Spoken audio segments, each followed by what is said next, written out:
ನಮಸ್ಕಾರ ಪ್ರೀತಿಯ ವಿದ್ಯಾರ್ಥಿಗಳೇ, ತಾವೆಲ್ಲ ಈಗಾಗಲೇ DCETಗೆ ಪ್ರಿಪ್ರೇಷನನ್ನು ಸ್ಟಾರ್ಟ್ ಮಾಡಿದ್ದೀರಾ ಅಂತ ಭಾವಿಸ್ತೀನಿ. ನೀವು ಏನು ಈ ವರ್ಷ DCETಯನ್ನು ಬರೆದು ಉತ್ತಮವಾದಂಥ ಇಂಜಿನಿಯರಿಂಗ್ ಕಾಲೇಜಲ್ಲಿ ಸೀಟನ್ನು ಪಡೆದು ಒಂದೊಳ್ಳೆ ಕಂಪ್ನಿನಲ್ಲಿ ಕೆಲಸವನ್ನು ತಗೊಳ್ಬೇಕು ಅಂತ ಕನಸುಗಳನ್ನು ಕಟ್ಟಿದ್ದೀರಾ. ಆ ಎಲ್ಲ ನಿಮ್ಮ ಕನಸುಗಳಿಗೆ ನಾನು ಶುಭವನ್ನು ಹಾರೈಸ್ತಾ, ನಾನು ನಿಮ್ಮ Umesh DK, lecturer, department of computer science, Shivasharane Akkamadevi government women's polytechnic Shiralakoppa. ಇವತ್ತು ಈ ವಿಡಿಯೋದಲ್ಲಿ ನಿಮಗೆ ಪ್ರಾಜೆಕ್ಟ್ ಮ್ಯಾನೇಜ್ಮೆಂಟ್ ಸ್ಕಿಲ್ಸ್ ಅಂತಕ್ಕಂಥ ಸಬ್ಜೆಕ್ಟ್ನ unit 2 that is project administration ಅಂತಕ್ಕಂಥ ಒಂದು ಸಬ್ಜೆಕ್ಟ್ನಲ್ಲಿ ಬರ್ತಕ್ಕಂಥ ಎಲ್ಲ ಕಾನ್ಸೆಪ್ಟ್ಸ್ಗಳನ್ನು ನಿಮಗೆ ಎಕ್ಸ್ಪ್ಲೇನ್ ಮಾಡ್ತೀನಿ. ಮತ್ತು ಇವುಗಳ ಮೇಲೆ ಈ ವರ್ಷ ಕೇಳಬಹುದಾದಂತಹ MCQ ಕ್ವಶನ್ಸ್ಗಳು ಯಾವ ರೀತಿ ಇರ್ತವೆ ಅಂತಕ್ಕಂಥದ್ದನ್ನು ಕೂಡ ಈ ವಿಡಿಯೋದ ಕೊನೆಯಲ್ಲಿ ನಾನು ಎಕ್ಸ್ಪ್ಲೇನ್ ಮಾಡ್ತೀನಿ. ತಪ್ಪದೆ ಈ ವಿಡಿಯೋನ ನೋಡಿ ಇದರ ಸದುಪಯೋಗವನ್ನು ಪಡ್ಕೊಳ್ಬೇಕು ಅಂತೇಳಿ ನಾನು ನಿಮ್ಮನ್ನು ಕೇಳ್ಕೊಳ್ತಾ ಇದ್ದೀನಿ. ಹಾಗಾದರೆ ಬನ್ನಿ, ಯಾರೆಲ್ಲ ನಮ್ಮ ಯೂಟ್ಯೂಬ್ ಚಾನಲ್ಗೆ ಸಬ್ಸ್ಕ್ರೈಬ್ ಆಗಿಲ್ಲ ದಯವಿಟ್ಟು ಸಬ್ಸ್ಕ್ರೈಬ್ ಆಗಿ ಈ ಎಲ್ಲ ವಿಡಿಯೋಗಳ ಸದುಪಯೋಗವನ್ನು ಪಡ್ಕೊಂಡು ಈ ವರ್ಷ ಒಂದು ಉತ್ತಮವಾದಂಥ ಅಂಕಗಳನ್ನು ಗಳಿಸಬೇಕು ನೀವು DCETನಲ್ಲಿ ಅಂತಕ್ಕಂಥದ್ದು ನಮ್ಮ ಒಂದು ಆಸೆ. ಮತ್ತು MCQ ಕ್ವಶನ್ಸ್ಗಳು, ನೋಟ್ಸ್ಗಳು ಇವೆಲ್ಲವುಗಳನ್ನು ಶೇರ್ ಮಾಡಲಿಕ್ಕೆ ಅಂತೇಳಿ ಒಂದು ಟೆಲಿಗ್ರಾಮ್ ಗ್ರೂಪನ್ನು ಮಾಡಿದ್ದೀವಿ. ಆ ಟೆಲಿಗ್ರಾಮ್ ಗ್ರೂಪ್ನ ಲಿಂಕ್ನ ಈ ಡಿಸ್ಕ್ರಿಪ್ಷನಲ್ಲಿ ಹಾಕಿದ್ದೀವಿ. ಅದಕ್ಕೂ ಕೂಡ ಜಾಯ್ನ್ ಆಗಿ ಎಲ್ಲ ನೋಟ್ಸ್ಗಳು ಮತ್ತು MCQ ಕ್ವಶನ್ಸ್ಗಳನ್ನು ಪಡ್ಕೊಳ್ಳಿ, ನೀಟಾಗಿ ಅಭ್ಯಾಸವನ್ನು ಮಾಡಿ ಅಂತ ನಾನು ನಿಮ್ಮನ್ನು ಕೇಳ್ಕೊಳ್ತಾ ಇದ್ದೀನಿ. ಹಾಗಾದರೆ ಬನ್ನಿ, ಏನೇನೆಲ್ಲ ಕಂಟೆಂಟ್ಸನ್ನು ನಾವು ಇವತ್ತು ಈ ವಿಡಿಯೋದಲ್ಲಿ ತಿಳ್ಕೊಳ್ತಾ ಇದ್ದೀವಿ ಅಂತೇಳಿದರೆ, ಮೊಟ್ಟ ಮೊದಲನೇದಾಗಿ essentials of project administration, project team, project design, work break down structure, project execution plan, ಈ ಎಲ್ಲ ಕಾನ್ಸೆಪ್ಟ್ಸ್ಗಳನ್ನು ಈ ವಿಡಿಯೋದಲ್ಲಿ ತಿಳ್ಕೊಳ್ಳೋಣ ಸ್ನೇಹಿತರೆ. ಮೊಟ್ಟ ಮೊದಲನೇದಾಗಿ ಪ್ರಾಜೆಕ್ಟ್ ಅಡ್ಮಿನಿಸ್ಟ್ರೇಷನ್ ಅಂದರೆ ಏನು? ಪ್ರಾಜೆಕ್ಟ್ ಅಡ್ಮಿನಿಸ್ಟ್ರೇಷನನ್ನು ತಿಳ್ಕೊಳ್ಳೋದಕ್ಕಿಂತ ಮುಂಚೆ ನೀವೀಗಾಗಲೇ ಮೊದಲನೇ ಚಾಪ್ಟ್ರಲ್ಲಿ ಇಂಟ್ರೊಡಕ್ಷನ್ ಟು ಪ್ರಾಜೆಕ್ಟ್ ಮ್ಯಾನೇಜ್ಮೆಂಟ್ ಅಂತಕ್ಕಂಥದ್ದನ್ನು ತಿಳ್ಕೊಂಡಿದ್ದೀರಾ. ಅಲ್ಲಿ ಪ್ರಾಜೆಕ್ಟ್ ಅಂದರೆ ಏನು, ಪ್ರಾಜೆಕ್ಟ್ ಮ್ಯಾನೇಜರ್ ಅಂದರೆ ಏನು, ಪ್ರಾಜೆಕ್ಟ್ ಮ್ಯಾನೇಜ್ಮೆಂಟ್ ಅಂದರೆ ಏನು, ಪ್ರಾಜೆಕ್ಟ್ ಕನ್ಸಲ್ಟೆಂಟ್ ಅಂದರೆ ಏನು, ಈ ರೀತಿಯಾದಂಥ ಹಲವಾರು ವಿಷಯಗಳನ್ನು ನೀವೀಗಾಗಲೇ ತಿಳ್ಕೊಂಡಿದ್ದೀರಾ ಅಂತ ಭಾವಿಸ್ತೀನಿ. ಯಾರೆಲ್ಲ ಮೊದಲನೇ ಚಾಪ್ಟರ್ನ ನೋಡಿಲ್ಲ ಅದನ್ನು ದಯವಿಟ್ಟು ನೋಡಿಬಿಟ್ಟು ಈ ವಿಡಿಯೋನ ನೋಡಬೇಕಾಗಿ ಕೇಳ್ಕೊಳ್ತಾ ಇದ್ದೀನಿ. ಪ್ರಾಜೆಕ್ಟ್ ಅಡ್ಮಿನಿಸ್ಟ್ರೇಷನ್ ಅಂದರೆ ಏನು? ಪ್ರಾಜೆಕ್ಟ್ ಅಡ್ಮಿನಿಸ್ಟ್ರೇಷನ್ಗೂ ಮತ್ತು ಪ್ರಾಜೆಕ್ಟ್ ಮ್ಯಾನೇಜ್ಮೆಂಟ್ಗೂ ಏನು ಡಿಫ್ರೆನ್ಸ್ ಇದೆ? ಈ ವಿಷಯವನ್ನು ಇಲ್ಲಿ ತಿಳ್ಕೊಬೇಕಾಗಿದೆ. What is project administration? It is the process of providing responsible duties which may include documentation, meeting management, handling the project budget and using time management skills to help the team stay on track. ನೋಡಿ, project management ಅಂತಕ್ಕಂಥದ್ದು ಒಂದು broad concept. ಅದರಲ್ಲಿ project administration ಅಂತಕ್ಕಂಥದ್ದು ಇನ್ನೊಂದು concept ಬರುತ್ತೆ. ಏನಪ್ಪ ಅಂತೇಳಿದರೆ, ಈ ಪ್ರಾಜೆಕ್ಟ್ ಅಡ್ಮಿನಿಸ್ಟ್ರೇಷನ್ ಅಂದರೆ ಇರ್ತಕ್ಕಂಥ ಟೀಮ್ ಮೆಂಬರ್ಸಿಗೆ ರೆಸ್ಪಾನ್ಸಿಬಿಲಿಟೀಸು ಮತ್ತು ಡ್ಯೂಟೀಸ್ಗಳನ್ನು ಅಸೈನ್ ಮಾಡ್ತಕ್ಕಂಥದ್ದು, ನಮ್ಮ ಪ್ರಾಜೆಕ್ಟ್ನ ಡಾಕ್ಯುಮೆಂಟೇಷನ್ನ ನೋಡ್ಕೊಳ್ತಕ್ಕಂಥದ್ದು, ಮತ್ತು ಪ್ರಾಜೆಕ್ಟ್ನ ಹ್ಯಾಂಡ್ಲು ಮಾಡ್ತಕ್ಕಂಥದ್ದು, ಬಡ್ಜೆಟ್ ಆಗಿರ್ಬೋದು, ಟೈಮ್ ಆಗಿರ್ಬೋದು, ನಾವೆಲ್ಲ ಆನ್ ಟೈಮಲ್ಲಿ ಕೆಲಸ ಮಾಡ್ತಿದ್ದೀವ ಅಂತ ನೋಡ್ಕೊಳ್ಳೋದಕ್ಕೆ ಏನಂತ ಕರಿತೀವಿ? ಪ್ರಾಜೆಕ್ಟ್ ಅಡ್ಮಿನಿಸ್ಟ್ರೇಷನ್ ಅಂತ ಕರಿತೀವಿ. ಈ ಪ್ರಾಜೆಕ್ಟ್ ಅಡ್ಮಿನಿಸ್ಟ್ರೇಷನನ್ನು ಮಾಡುವಾಗ ಏನೆಲ್ಲ ಟೂಲ್ಸ್ಗಳನ್ನು ಯೂಸ್ ಮಾಡ್ತೀವಿ ಅಂತೇಳಿದರೆ, ಪ್ರಾಜೆಕ್ಟ್ ಎಕ್ಸಿಕ್ಯೂಷನ್ ಪ್ಲಾನ್ ಅಂತಕ್ಕಂಥ ಒಂದು ಟೂಲ್ನ ಯೂಸ್ ಮಾಡ್ತೀವಿ. ಇದು ನಮ್ಮ ಪ್ರಾಜೆಕ್ಟ್ನ ಅಡ್ಮಿನಿಸ್ಟ್ರೇಷನ್ ಮಾಡಲಿಕ್ಕೆ ಹೆಲ್ಪ್ ಮಾಡುತ್ತೆ. Work break down structure WBS ಅಂತ ಕರಿತೀವಿ, ಇದನ್ನು ಯೂಸ್ ಮಾಡ್ತೀವಿ. ಪ್ರಾಜೆಕ್ಟ್ ಪ್ರೊಸೀಜರ್ ಮ್ಯಾನ್ಯುವಲ್ ಅಂತಕ್ಕಂಥದ್ದನ್ನ ಯೂಸ್ ಮಾಡ್ತೀವಿ. ಈ 3 ಟೂಲ್ಸ್ಗಳು ವೆರಿ ಇಂಪಾರ್ಟೆಂಟ್. ಎಲ್ಲ ಪ್ರಾಜೆಕ್ಟ್ಸ್ಗಳಲ್ಲಿ ಯೂಶ್ವಲಿ ಅಡ್ಮಿನಿಸ್ಟ್ರೇಷನ್ಗೆ ಹೆಲ್ಪ್ ಆಗಲಿ ಅಂತೇಳಿ ಈ ಟೂಲ್ಸ್ಗಳನ್ನು ಬಳಸ್ತೀವಿ ಸ್ನೇಹಿತರೆ. ಹಾಗಾದರೆ ಪ್ರಾಜೆಕ್ಟ್ ಅಡ್ಮಿನಿಸ್ಟ್ರೇಷನ್ನ ತಿಳ್ಕೋಬೇಕು ಅಂತೇಳಿದರೆ, ಪ್ರಾಜೆಕ್ಟ್ ಟೀಮ್ ಅಂದರೆ ಏನು, ಅದನ್ನು ಹ್ಯಾಂಡ್ಲು ಮಾಡೋದು ಹೇಗೆ, ಪ್ರಾಜೆಕ್ಟ್ ಅಡ್ಮಿನಿಸ್ಟ್ರೇಷನ್ಗೂ ಪ್ರಾಜೆಕ್ಟ್ ಟೀಮ್ಗೂ ಏನು ಸಂಬಂಧ, ಇದನ್ನು ತಿಳ್ಕೊಳ್ತಾ ಹೋಗಬೇಕು. ನೋಡಿ, ನೀವು ಯಾವುದೇ ಒಂದು ಸ್ಪೋರ್ಟ್ಸ್ ಆಡ್ತೀರಾ ಅಥವಾ ಏನೇ ಒಂದು ಕೆಲಸ ಮಾಡ್ತೀರಾ ಅಂದಾಗ ಒಂದು ಟೀಮ್ ಅಂತ ಮಾಡ್ತೀವಿ, ಹೌದಲ್ವಾ? ಸೊ ಟೀಮ್ ಅಂದರೆ ಏನು, ಗ್ರೂಪ್ ಅಂದರೆ ಏನು? ಸೊ ನೋಡಿ, ಗ್ರೂಪ್ಗೂ ಮತ್ತು ಟೀಮ್ಗೂ ಡಿಫ್ರೆನ್ಸ್ ಇದೆ. ಗ್ರೂಪ್ ಅಂತೇಳಿದರೆ it is A collection of people ಅಂತ ಕರಿಬೋದು. ಅಂದರೆ ಯಾವುದೇ ಒಂದು ಉದ್ದೇಶ ಇಲ್ಲದೆ, ಏನೋ ಒಂದು ಆಬ್ಜೆಕ್ಟಿವ್ ಇಲ್ಲದೆ ಸೇರಿರ್ತಕ್ಕಂಥ ಜನಗಳನ್ನು ಗ್ರೂಪ್ ಅಂತ ಕರಿತೀವಿ. ಆದರೆ ಟೀಮ್ ಅಂದರೆ ಏನು? Team means it is opposite to group. ಇಲ್ಲೂ ಕೂಡ ನಂಬರ್ ಆಫ್ ಪೀಪಲ್ ಇರ್ತಾರೆ, it is a collection of people. But ಆದರೆ ಇಲ್ಲಿ ಒಂದು ಆಬ್ಜೆಕ್ಟಿವ್ ಇರುತ್ತೆ, ಒಂದು ಉದ್ದೇಶ ಇರುತ್ತೆ. ಅವರು ಟೀಮ್ ಮಾಡಿರೋದಕ್ಕೆ ಅಥವಾ ಸೇರಿರೋದಕ್ಕೆ ಒಂದು ಉದ್ದೇಶ ಇರುತ್ತೆ. ಅದನ್ನೇನಂತ ಕರಿತೀವಿ? ಟೀಮ್ ಅಂತ ಕರಿತೀವಿ.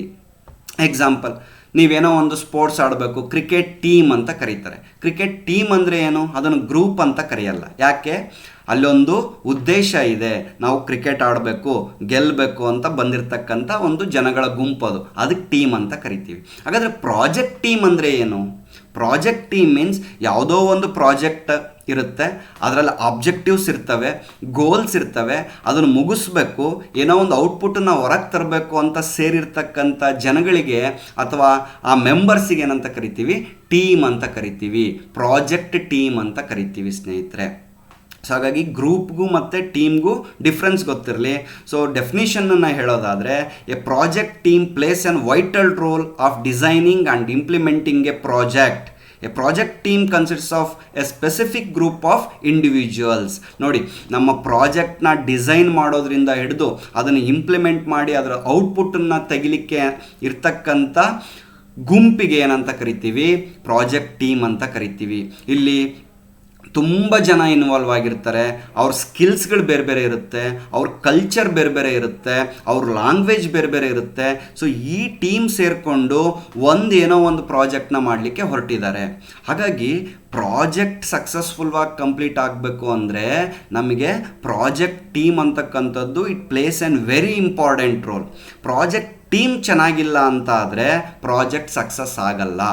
ಸೊ ಅದನ್ನು ತಿಳ್ಕೊಬೇಕು. ಹಾಗಾಗಿ ಪ್ರಾಜೆಕ್ಟ್ ಅಡ್ಮಿನಿಸ್ಟ್ರೇಷನ್ ಮಾಡುವಾಗ ನಮ್ಮ ಪ್ರಾಜೆಕ್ಟ್ ಟೀಮ್ ಹೇಗಿದೆ ಅನ್ನೋದು ವೆರಿ ಇಂಪಾರ್ಟೆಂಟ್. ಸೊ ಇದರಲ್ಲಿ ಯಾವ ರೀತಿ ಟೀಮ್ ಇರುತ್ತೆ? There are so many different types of team ಅಥವಾ different type of people involve ಆಗಿರ್ತಾರೆ.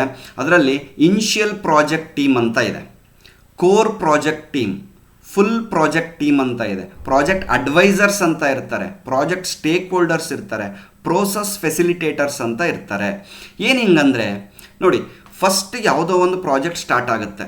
ಈಗ ಸಾಫ್ಟ್ವೇರ್ ಕಂಪ್ನಿ ಆಗಿರ್ಬೋದು ಅಥವಾ ಸಿವಿಲ್ ಇಂಜಿನಿಯರಿಂಗ್ ಏನೋ ಒಂದು ಕನ್ಸ್ಟ್ರಕ್ಷನ್ ಆಗಿರ್ಬೋದು, ಮೆಕ್ಯಾನಿಕಲ್ ಇಂಜಿನಿಯರಿಂಗ್ ಫ್ಯಾಕ್ಟ್ರಿ ಇರ್ಬೋದು. ಇಲ್ಲಿ ಯಾವುದೋ ಒಂದು ಪ್ರಾಜೆಕ್ಟ್ನ ಸ್ಟಾರ್ಟ್ ಮಾಡಿದಾಗ ಇನಿಷಿಯಲಿ ಅದ್ರ ಮೇಲೆ ವರ್ಕ್ ಮಾಡ್ತಕ್ಕಂಥ ಟೀಮ್ ಇರುತ್ತೆ.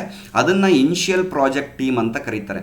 ಅವರು ಆ ಪ್ರಾಜೆಕ್ಟ್ನ ರಿಕ್ವೈರ್ಮೆಂಟ್ಸ್ಗಳನ್ನ ಇರ್ಬೋದು, ಪ್ರಾಜೆಕ್ಟ್ ಡಿಸ್ಕಷನ್ಸ್ ಇರ್ಬೋದು, ಮತ್ತು ಇನಿಷಿಯಲ್ ಏನಾದರೂ ಅಗ್ರಿಮೆಂಟ್ಸ್ಗಳಿರ್ಬೋದು, ಇನಿಷಿಯಲ್ ಡಿಸ್ಕಷನ್ಸ್ ಇರ್ಬೋದು, ಈ ಎಲ್ಲದನ್ನು ನೋಡ್ಕೊಳ್ಳಿಕ್ಕೆ ಇನಿಷಿಯಲ್ ಟೀಮ್ ಏನು ಮಾಡಿರುತ್ತೆ? ಇನ್ವಾಲ್ವ್ ಆಗಿರುತ್ತೆ. ಒನ್ಸ್ ಆ ಕಂಪ್ನಿಗೆ ಆ ಪ್ರಾಜೆಕ್ಟ್ ಸಿಕ್ಕ ಆದಮೇಲೆ ಅದನ್ನು ಮಾಡ್ಬೋದು ಅಂತೇಳಿ ಆಲ್ಮೋಸ್ಟ್ ಅಗ್ರಿಮೆಂಟ್ ಎಲ್ಲ ಆದಮೇಲೆ ಏನಾಗುತ್ತೆ? ಆ್ಯಕ್ಚುಯಲ್ ಟೀಮ್ ಚೇಂಜ್ ಆಗುತ್ತೆ. ಸೊ ಆವಾಗ ಬೇರೆ ಬೇರೆ ಅದಕ್ಕೆ ಬೇಕಾದಂಥ ಟೆಕ್ನಿಕಲ್ ಪರ್ಸನ್ಸ್ ಇರ್ಬೋದು, ಬೇರೆ ಬೇರೆ ಸ್ಕಿಲ್ ಇರ್ತಕ್ಕಂಥ ಪರ್ಸನ್ಸ್ಗಳಿರ್ಬೋದು, ಅವರೆಲ್ಲ ಬಂದು ಆ ಪ್ರಾಜೆಕ್ಟ್ ಟೀಮ್ಗೆ ಜಾಯ್ನ್ ಆಗ್ತಾರೆ. ಸೊ ಅದನ್ನೇನಂತ ಕರಿತೀವಿ ನಾವು ಅಂತೇಳಿದರೆ ಕೋರ್ ಪ್ರಾಜೆಕ್ಟ್ ಟೀಮ್ ಅಂತ ಕರಿತೀವಿ. ಕೋರ್ ಪ್ರಾಜೆಕ್ಟ್ ಟೀಮ್ ಮತ್ತು ಫುಲ್ ಪ್ರಾಜೆಕ್ಟ್ ಟೀಮ್ಗೆ ಏನು ಡಿಫ್ರೆನ್ಸ್?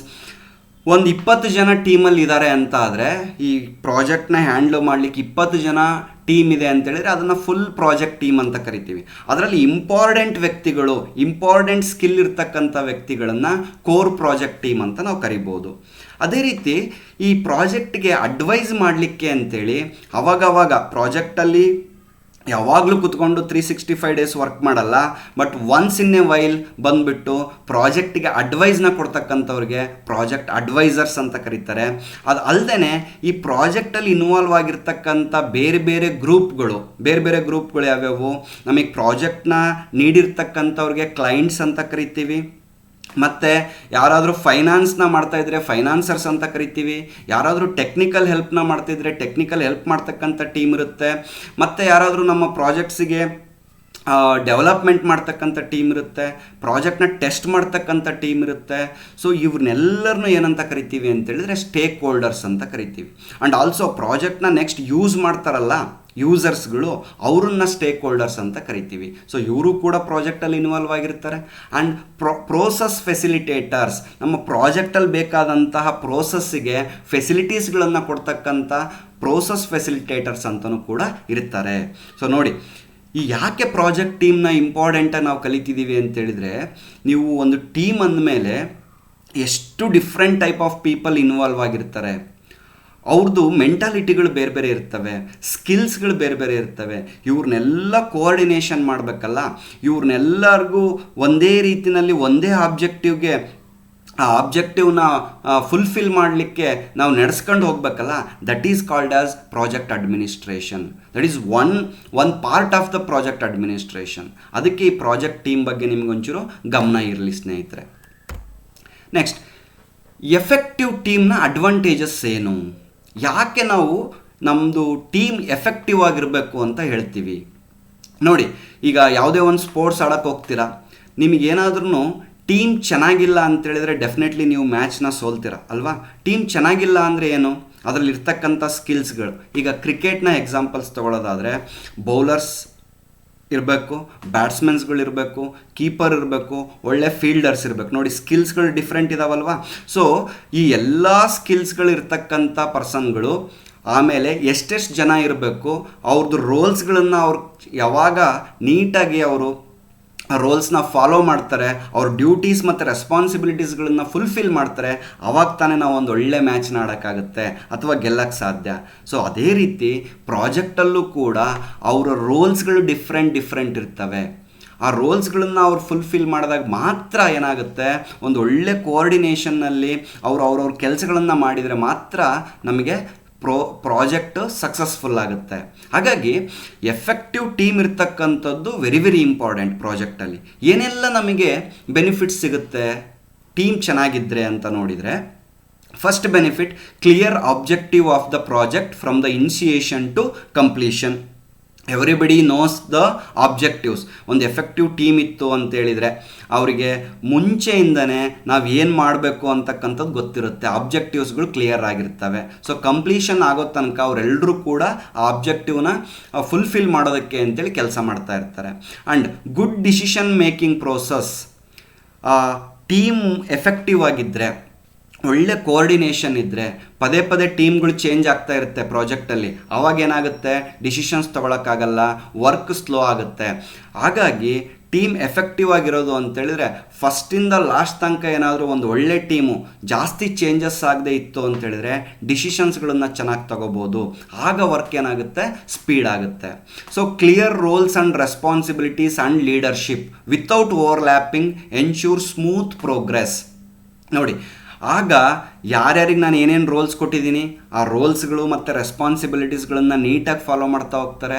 ಅವ್ರು ನೀಟಾಗಿ ಅವ್ರವ್ರ ಕೆಲಸನ ಮಾಡ್ತಾ ಬಂದುಬಿಟ್ರೆ ನಮ್ಮ ಪ್ರಾಜೆಕ್ಟ್ ಸ್ಮೂತಾಗಿ ಮುಗಿಯುತ್ತೆ. ಅವರನ್ನು ಮ್ಯಾನೇಜ್ ಮಾಡ್ತಕ್ಕಂಥ ಲೀಡರ್ಸ್ಗಳಿಗೂ ಕೂಡ ಈಸಿ ಆಗುತ್ತೆ. ಸೊ ಹಾಗಾಗಿ ಒಂದು ಎಫೆಕ್ಟಿವ್ ಟೀಮ್ ಅಂತಕ್ಕಂಥದ್ದಿದ್ದರೆ ವೆರಿ ವೆರಿ ಇಂಪಾರ್ಟೆಂಟ್ ಅಂತಕ್ಕಂಥದ್ದು. ಮತ್ತು trust, cooperation, support and constructive conflict or feedback ಅಂತ ಕರಿತೀವಿ. ನೋಡಿ, ಒಂದು ನಿಮಗೆ ತುಂಬ ದಿನದಿಂದ ಒಂದೇ ಟೀಮ್ನಲ್ಲಿ ನೀವು ಆಟ ಆಡ್ತಿದ್ದೀರಾ ಅಂತ ತಿಳ್ಕೊಳ್ಳೋಣ.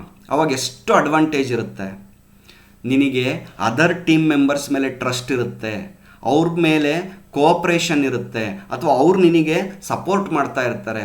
ಆಮೇಲೆ ಯಾರೇ ಒಂದು ತಪ್ಪು ಮಾಡಿದಾಗ ಒಂದು ಕನ್ಸ್ಟ್ರಕ್ಟಿವ್ ಫೀಡ್ಬ್ಯಾಕನ್ನು ಕೊಡ್ತೀರಾ. ಸೊ ಇದೆಲ್ಲ ಯಾವಾಗ ನಡೆಯುತ್ತೆ ಅಂತೇಳಿದರೆ ಟೀಮ್ ಚೆನ್ನಾಗಿದ್ದರೆ ನಡೆಯುತ್ತೆ. ಹಾಗಾಗಿ ನೀವು ನಾಳೆ ಯಾವುದಾದ್ರೂ ಒಂದು ಕಂಪ್ನಿನಲ್ಲಿ ಕೆಲಸ ಮಾಡೋಕ್ಕೆ ಹೋಗ್ತೀರಾ ಅಂತಾದರೆ, ಒಂದು ಟೀಮಲ್ಲಿ ಕೆಲಸ ಮಾಡೋಕ್ಕೆ ಹೋಗ್ತೀರಾ ಅಂತಾದರೆ ನಿಮ್ಮ ಟೀಮ್ ಎಷ್ಟು ಎಫೆಕ್ಟಿವ್ ಆಗಿರುತ್ತೆ ಅಷ್ಟು ಒಳ್ಳೆಯದು. ಅದರಿಂದ ನೀವು ತುಂಬ ಲಾಭವನ್ನು ಪಡಿತೀರಾ, ಪ್ರಾಜೆಕ್ಟು ಸಕ್ಸಸ್ ಆಗುತ್ತೆ ಅಂತೇಳಿ. ನೆಕ್ಸ್ಟ್ ನೋಡೋಣ, ಹಾಗಾದರೆ ಒಂದು ಟೀಮ್ನ ಸೆಲೆಕ್ಟ್ ಮಾಡುವಾಗ ಏನೆಲ್ಲ ಫ್ಯಾಕ್ಟರ್ಸ್ಗಳನ್ನು ಕನ್ಸಿಡರ್ ಮಾಡಿ ನಾನು ಟೀಮ್ನ ಸೆಲೆಕ್ಟ್ ಮಾಡಬೇಕು ಒಂದು ಪ್ರಾಜೆಕ್ಟ್ಗೆ. That is the main thing. ಈಗ ನಾನು ಅದೇ ಸ್ಪೋರ್ಟ್ಸ್ದು ಎಕ್ಸಾಂಪಲ್ ಕೊಡ್ತಾ ಬರ್ತೀನಿ ನಿಮ್ಗೆ ಅರ್ಥ ಆಗಲಿ ಅನ್ನೋದಕ್ಕೋಸ್ಕರ. ನೀವು ಹೇಳಿ, ಈಗ ಥಿಂಕ್ ಮಾಡಿ, ಒಂದು ಯಾವುದೋ ಒಂದು ಸ್ಪೋರ್ಟ್ಸಿಗೆ ಒಂದು ಟೀಮ್ನ ಸೆಲೆಕ್ಟ್ ಮಾಡುವಾಗ ಏನೇನೆಲ್ಲ ಫ್ಯಾಕ್ಟರ್ಸ್ನ ನೋಡ್ತೀರಾ, ಯಾವ್ಯಾವ ಪ್ಯಾರಾಮೀಟರ್ ನೋಡಿ ನೀನು ನಿನ್ನ ಟೀಮ್ ಮೆಂಬರ್ಸ್ನ ಸೆಲೆಕ್ಟ್ ಮಾಡ್ಕೊಳ್ತೀರಾ. ಅಥವಾ ಕಾಲೇಜಲ್ಲಿ ಏನೋ ಒಂದು ಫಂಕ್ಷನ್ ಮಾಡಬೇಕು ಅಂತ ಇದೆ, ದಟ್ ಈಸ್ ದ ಪ್ರಾಜೆಕ್ಟ್ ಅಂತ ಅಂದ್ಕೊಳ್ಳೋಣ. ಕಾಲೇಜ್ ಆ್ಯನ್ಯುವಲ್ ಡೇ ಸೆಲೆಬ್ರೇಷನ್ ಮಾಡಬೇಕು, ಆ್ಯನ್ಯುವಲ್ ಡೇ ಫಂಕ್ಷನ್ ಮಾಡಬೇಕು ಅಂದಾಗ ಡಿಫ್ರೆಂಟ್ ಟೀಮ್ಸ್ಗಳನ್ನು ಮಾಡಿರ್ತಾರೆ. ಆ ಡಿಫ್ರೆಂಟ್ ಟೀಮ್ಸ್ಗಳನ್ನು ಮಾಡುವಾಗ ಏನೆಲ್ಲ ಪ್ಯಾರಾಮೀಟರ್ಸ್ನ ನೋಡಿ ಆ ಟೀಮ್ ಮೆಂಬರ್ಸ್ಗಳನ್ನು ಸೆಲೆಕ್ಟ್ ಮಾಡ್ಕೊಳ್ತೀರಾ. ಒಂದು ನಿಮಿಷ ಈ ವಿಡಿಯೋನ ಪಾಸ್ ಮಾಡಿ ಥಿಂಕ್ ಮಾಡಿ, ಆಗ ಇದೆಲ್ಲ ನಿಮಗೆ ಈಸಿ ಆಗುತ್ತೆ. ನೋಡಿ, ಇಲ್ಲಿ ತುಂಬ ಪಾಯಿಂಟ್ಸ್ಗಳು ಬರ್ತವೆ ಸ್ನೇಹಿತರೆ. ಈ ಪಾಯಿಂಟ್ಸ್ಗಳನ್ನು ನೆನ್ಪಿಟ್ಕೊಳ್ಳೋಕ್ಕಾಗಲ್ಲ, ಆದರೆ ಒಂದು ಸಲ ಅರ್ಥ ಮಾಡಿಕೊಂಡ್ರೆ ಕಾಮನ್ ಸೆನ್ಸ್ ಯೂಸ್ ಮಾಡಿ ನೀವು ಕ್ವಶನ್ಸಿಗೆ ಆನ್ಸರ್ ಮಾಡ್ಬೋದು. ಹಾಗಾಗಿ ಏನೇನೆಲ್ಲ ಫ್ಯಾಕ್ಟರ್ಸ್ ಇರ್ತವೆ ಒಬ್ಬ ಪ್ರಾಜೆಕ್ಟ್ ಟೀಮ್ ಮೆಂಬರ್ಸ್ನ ನಾವು ಸೆಲೆಕ್ಟ್ ಮಾಡುವಾಗ ಅಂತ ನೋಡಿದರೆ, knowledge of political, social and economic factors ಅಂತ ಕರಿತೀವಿ. ಅಂದರೆ ರಾಜಕೀಯವಾಗಿ ಅವನಿಗೆ ಏನು ಸ್ಕಿಲ್ ಇದೆ, ಸೋಷಿಯಲ್ ಏನು ಸ್ಕಿಲ್ ಇದೆ, ಎಕನಾಮಿಕ್ ಫ್ಯಾಕ್ಟರ್ಸ್ ನಮ್ಮ ಕಂಪ್ನಿನಲ್ಲಿರ್ತಕ್ಕಂಥ ಬಡ್ಜೆಟನ್ನ ನೋಡಿಬಿಟ್ಟು ನಾನು ಸೆಲೆಕ್ಟ್ ಮಾಡ್ಕೊಳ್ತೀನಿ ಟೀಮ್ ಮೆಂಬರ್ನ. ಅಂದು ಎಲ್ಲ ತುಂಬ ಎಕ್ಸ್ಪೀರಿಯನ್ಸ್ಡ್, ಎಲ್ಲ 15-20 ವರ್ಷ ಎಕ್ಸ್ಪೀರಿಯನ್ಸ್ ಇರ್ತಕ್ಕಂಥ ಮೆಂಬರ್ಸ್ನೇ ನಾನು ತೊಗೊಂಡು ಪ್ರಾಜೆಕ್ಟ್ಗೆ ಹಾಕ್ಕೊಳ್ತೀನಿ ಅಂತ ಮಾಡೋಕ್ಕಾಗಲ್ಲ. ಯಾಕಂದರೆ ಅವ್ರಿಗೆ ಸ್ಯಾಲ್ರಿ ಎಲ್ರಿಗೂ ಜಾಸ್ತಿ ಇರುತ್ತೆ. ಎಲ್ಲರೂ 20 ವರ್ಷ ಎಕ್ಸ್ಪೀರಿಯನ್ಸ್ನವ್ರು ಇದ್ದಾರೆ, ಎಲ್ರಿಗೂ 2-2 ಲಕ್ಷ ಕೊಟ್ಟು ನಾನು ಟೀಮ್ ಮಾಡ್ತೀನಿ ಅಂದರೆ ತುಂಬ ಕಾಸ್ಟ್ ಆಗುತ್ತೆ, ಅದನ್ನು ನೋಡಬೇಕು. ಸೊ ಹಾಗಾಗಿ ಟೀಮ್ ಅಂದಾಗ ಎಕ್ಸ್ಪೀರಿಯನ್ಸ್ ಇರೋರು ಇರಬೇಕು, ಮಿಡಲ್ ಅವರೇಜ್ ಎಕ್ಸ್ಪೀರಿಯನ್ಸ್ ಇರ್ತಕ್ಕಂಥವ್ರು ಇರಬೇಕು, ಮತ್ತು ಫ್ರೆಷರ್ಸ್ ಕೂಡ ಇರಬೇಕು. ಸೊ ಅಲ್ಲಿಗೆ ನಮ್ಮ ಬಡ್ಜೆಟ್ಟು ಕೂಡ ಸರಿ ಹೋಗುತ್ತೆ. ಮತ್ತು ಅವ್ರವ್ರಿಗೆ ಡಿಫ್ರೆಂಟ್ ರೋಲ್ಸ್ ಕೊಡೋದ್ರಿಂದ ಫ್ರೆಷರ್ಸ್ ಮಾಡ್ಬೋದಾದಂಥ ಕೆಲಸ ಮಾಡ್ತಾರೆ, ಅವರೇಜ್ ಎಕ್ಸ್ಪೀರಿಯನ್ಸ್ ಇರ್ತಕ್ಕಂಥವ್ರು ಅವ್ರು ಮಾಡ್ಬೋದಾದಂಥ ಕೆಲಸನ ಮಾಡ್ತಾರೆ, ಮತ್ತು ಎಕ್ಸ್ಪೀರಿಯನ್ಸ್ಡ್ ಇರೋರು ಅದನ್ನು ಓವರ್ವ್ಯೂನ ಅಥವಾ ಮ್ಯಾನೇಜ್ಮೆಂಟ್ ಕೆಲಸಗಳನ್ನು ಮಾಡ್ತಾರೆ. ಈ ರೀತಿ economical factors, social factors, political factors ಇದೆಲ್ಲದನ್ನು ನೋಡಿ ನಾವು ಟೀಮ್ನ ಸೆಲೆಕ್ಟ್ ಮಾಡ್ತೀವಿ. And knowledge of experience of stake holders and their concerns. ಅವ್ರ ನಾಲೆಡ್ಜ್ನ ನೋಡ್ಬೋದು, ಅವ್ರ ಎಕ್ಸ್ಪೀರಿಯನ್ಸ್ನ ನೋಡಿರ್ತೀವಿ. ಆ ವರ್ಕಲ್ಲಿ ನನ್ನ ಟೀಮಿಗೆ ಈ ಟೈಪ್ ಆಫ್ ವರ್ಕಿಗೆ ಈ ಎಕ್ಸ್ಪೀರಿಯನ್ಸ್ ಬೇಕು, ಈ ಸ್ಕಿಲ್ ಬೇಕು, ಅದನ್ನು ನೋಡಿ ನಾನು ಏನು ಮಾಡ್ತೀನಿ, ಪ್ರಾಜೆಕ್ಟ್ ಮೆಂಬರ್ಸ್ನ ಸೆಲೆಕ್ಟ್ ಮಾಡ್ಕೊಳ್ತೀನಿ. And experience in developing strategies. ಕೆಲವೊಬ್ಬರು ತುಂಬ ಚೆನ್ನಾಗಿ ಸ್ಟ್ರಾಟಜೀಸ್ಗಳನ್ನು ಮಾಡ್ತಕ್ಕಂಥ ವ್ಯಕ್ತಿಗಳಿರ್ತಾರೆ, ಪ್ಲ್ಯಾನಿಂಗ್ ತುಂಬ ಚೆನ್ನಾಗಿ ಮಾಡ್ತಾರೆ, ಮ್ಯಾನೇಜ್ಮೆಂಟ್ನ ತುಂಬ ಚೆನ್ನಾಗಿ ಮಾಡ್ತಾರೆ, ಅಂಥವ್ರನ್ನ ನಾನು ಟೀಮಲ್ಲಿ ಸೇರಿಸ್ಕೊಳ್ತೀನಿ. And experience in implementing the strategies. ಬರೀ ಪ್ಲ್ಯಾನ್ ಮಾಡೋದಷ್ಟೇ ಅಲ್ಲ, ಆ ಪ್ಲ್ಯಾನ್ ಪ್ರಕಾರ ಅದನ್ನು ಇಂಪ್ಲಿಮೆಂಟ್ ಮಾಡಿ ವರ್ಕ್ನ ಮಾಡ್ತಕ್ಕಂಥ ವ್ಯಕ್ತಿಗಳಿರ್ತಾರೆ, ಅವ್ರನ್ನ ನಾನು ಟೀಮಲ್ಲಿ ಸೆಲೆಕ್ಟ್ ಮಾಡ್ಕೊಳ್ತೀನಿ.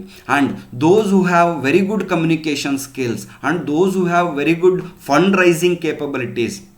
ನೋಡಿ, ಪ್ರಾಜೆಕ್ಟ್ ಟೀಮಲ್ಲಿ ಕಮ್ಯುನಿಕೇಷನ್ ಅಂತಕ್ಕಂಥದ್ದು ವೆರಿ ವೆರಿ ಇಂಪಾರ್ಟೆಂಟ್.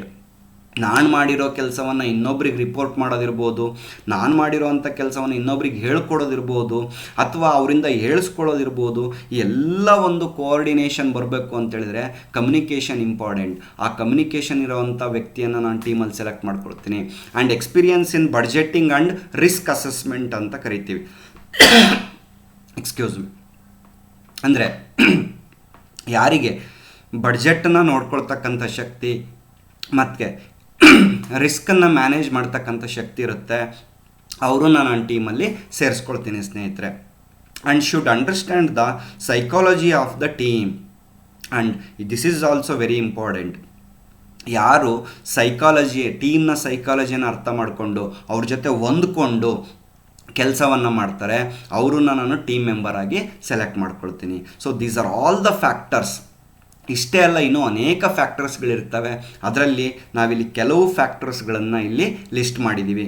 ಈ ರೀತಿ ನೀವು ಕೂಡ ಯೋಚನೆ ಮಾಡಿ. ಓನ್ಲಿ ಪ್ರಾಜೆಕ್ಟ್ ಮ್ಯಾನೇಜ್ಮೆಂಟಲ್ಲಿ ಅಷ್ಟೇ ಅಲ್ಲ, ನಿಮ್ಮ ದಿನನಿತ್ಯದ ಕೆಲಸದಲ್ಲಿ ಎಲ್ಲೇ ಟೀಮ್ ಮಾಡಲಿ, ಈ ಎಲ್ಲ ಫ್ಯಾಕ್ಟರ್ಸ್ಗಳನ್ನು ನೋಡಿ ಪ್ರಾಜೆಕ್ಟ್ ಟೀಮನ್ನು ನಾವು ಸೆಲೆಕ್ಟ್ ಮಾಡ್ಕೊಳ್ತೀವಿ.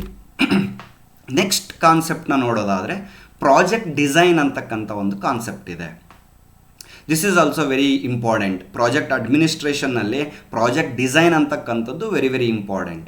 ಏನಿದು ಪ್ರಾಜೆಕ್ಟ್ ಡಿಸೈನ್ ಅಂದರೆ, ಈಗ ಒಂದು ಸಿವಿಲ್ ಕನ್ಸ್ಟ್ರಕ್ಷನನ್ನು ತಗೊಂಡ್ರೆ, ಆ ಮನೆಯನ್ನು ಕಟ್ಟಬೇಕು ಅಂತ ತಿಳ್ಕೊಳ್ಳಿ. ಮನೆಯನ್ನು ಕಟ್ಟುವಾಗ ನಾವೇನು ಪ್ಲ್ಯಾನ್ ಹಾಕ್ತೀವಿ, ಡಿಸೈನ್ ಆಗ್ತೀವಲ್ಲ, ಅದನ್ನು ಡಿಸೈನ್ ಅಂತ ಕರೆಯಲ್ಲ, ಇಲ್ಲಿ ಪ್ರಾಜೆಕ್ಟ್ ಡಿಸೈನ್ ಅಂತ ಕರೀತಿಲ್ಲ. ಓವರಾಲ್ ಪ್ರಾಜೆಕ್ಟ್ದ ಡಿಸೈನ್. ಒಂದು ಡ್ಯಾಮ್ ಕಟ್ಟಬೇಕು ಅಥವಾ ಒಂದು ಮನೆ ಕಟ್ಟಬೇಕು, ಒಂದು ಹೈವೇ ರೋಡ್ನ ಮಾಡಬೇಕು ಅಂದಾಗ, ಸೊ ಸ್ಟಾರ್ಟಿಂಗ್ ಆಫ್ ದ ಪ್ರಾಜೆಕ್ಟಿಂದ ಎಂಡ್ ತನಕ ನಾನು ಏನೇನು ಕೆಲಸಗಳನ್ನು ಮಾಡಬೇಕು, ಯಾವ ಕೆಲಸ ಆದಮೇಲೆ ಯಾವ ಕೆಲಸವನ್ನು ಮಾಡಬೇಕು ಅಂತಕ್ಕಂಥ ಏನು ಪ್ಲ್ಯಾನ್ ಇರುತ್ತೆ, ಅದನ್ನು ನಾನು ಏನಂತ ಕರಿತೀನಿ, ಪ್ರಾಜೆಕ್ಟ್ ಡಿಸೈನ್ ಅಂತ ಕರಿತೀನಿ. ಹಾಗಾದರೆ ಡೆಫಿನಿಷನ್ ನೋಡೋದಾದರೆ, project design is the first stage in the execution of the project. It is concerned with developing project scheduling techniques and schedule for implementation of the project.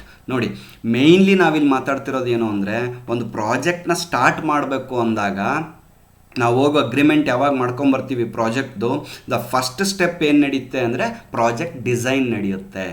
ಆ ಪ್ರಾಜೆಕ್ಟ್ ಡಿಸೈನಲ್ಲಿ ಏನೆಲ್ಲ ಮಾಡ್ತೀವಿ ಅಂದರೆ, usually planning activities ಅಂತ ಕರಿತೀವಿ, ಅಥವಾ scheduling ಮಾಡೋದು ಅಂತ ಕರಿತೀವಿ. ಶೆಡ್ಯೂಲಿಂಗ್ ಮಾಡೋದು ಅಂದರೆ, ಫಸ್ಟ್ ಯಾವ ವರ್ಕನ್ನು ಯಾವಾಗಿಂದ ಸ್ಟಾರ್ಟ್ ಮಾಡಬೇಕು, ಅದು ಯಾವಾಗ ಮುಗಿಬೇಕು, ನೆಕ್ಸ್ಟ್ ವರ್ಕ್ ಯಾವ್ದು ಸ್ಟಾರ್ಟ್ ಮಾಡಬೇಕು, ಅದು ಯಾವಾಗ ಮುಗಿಬೇಕು.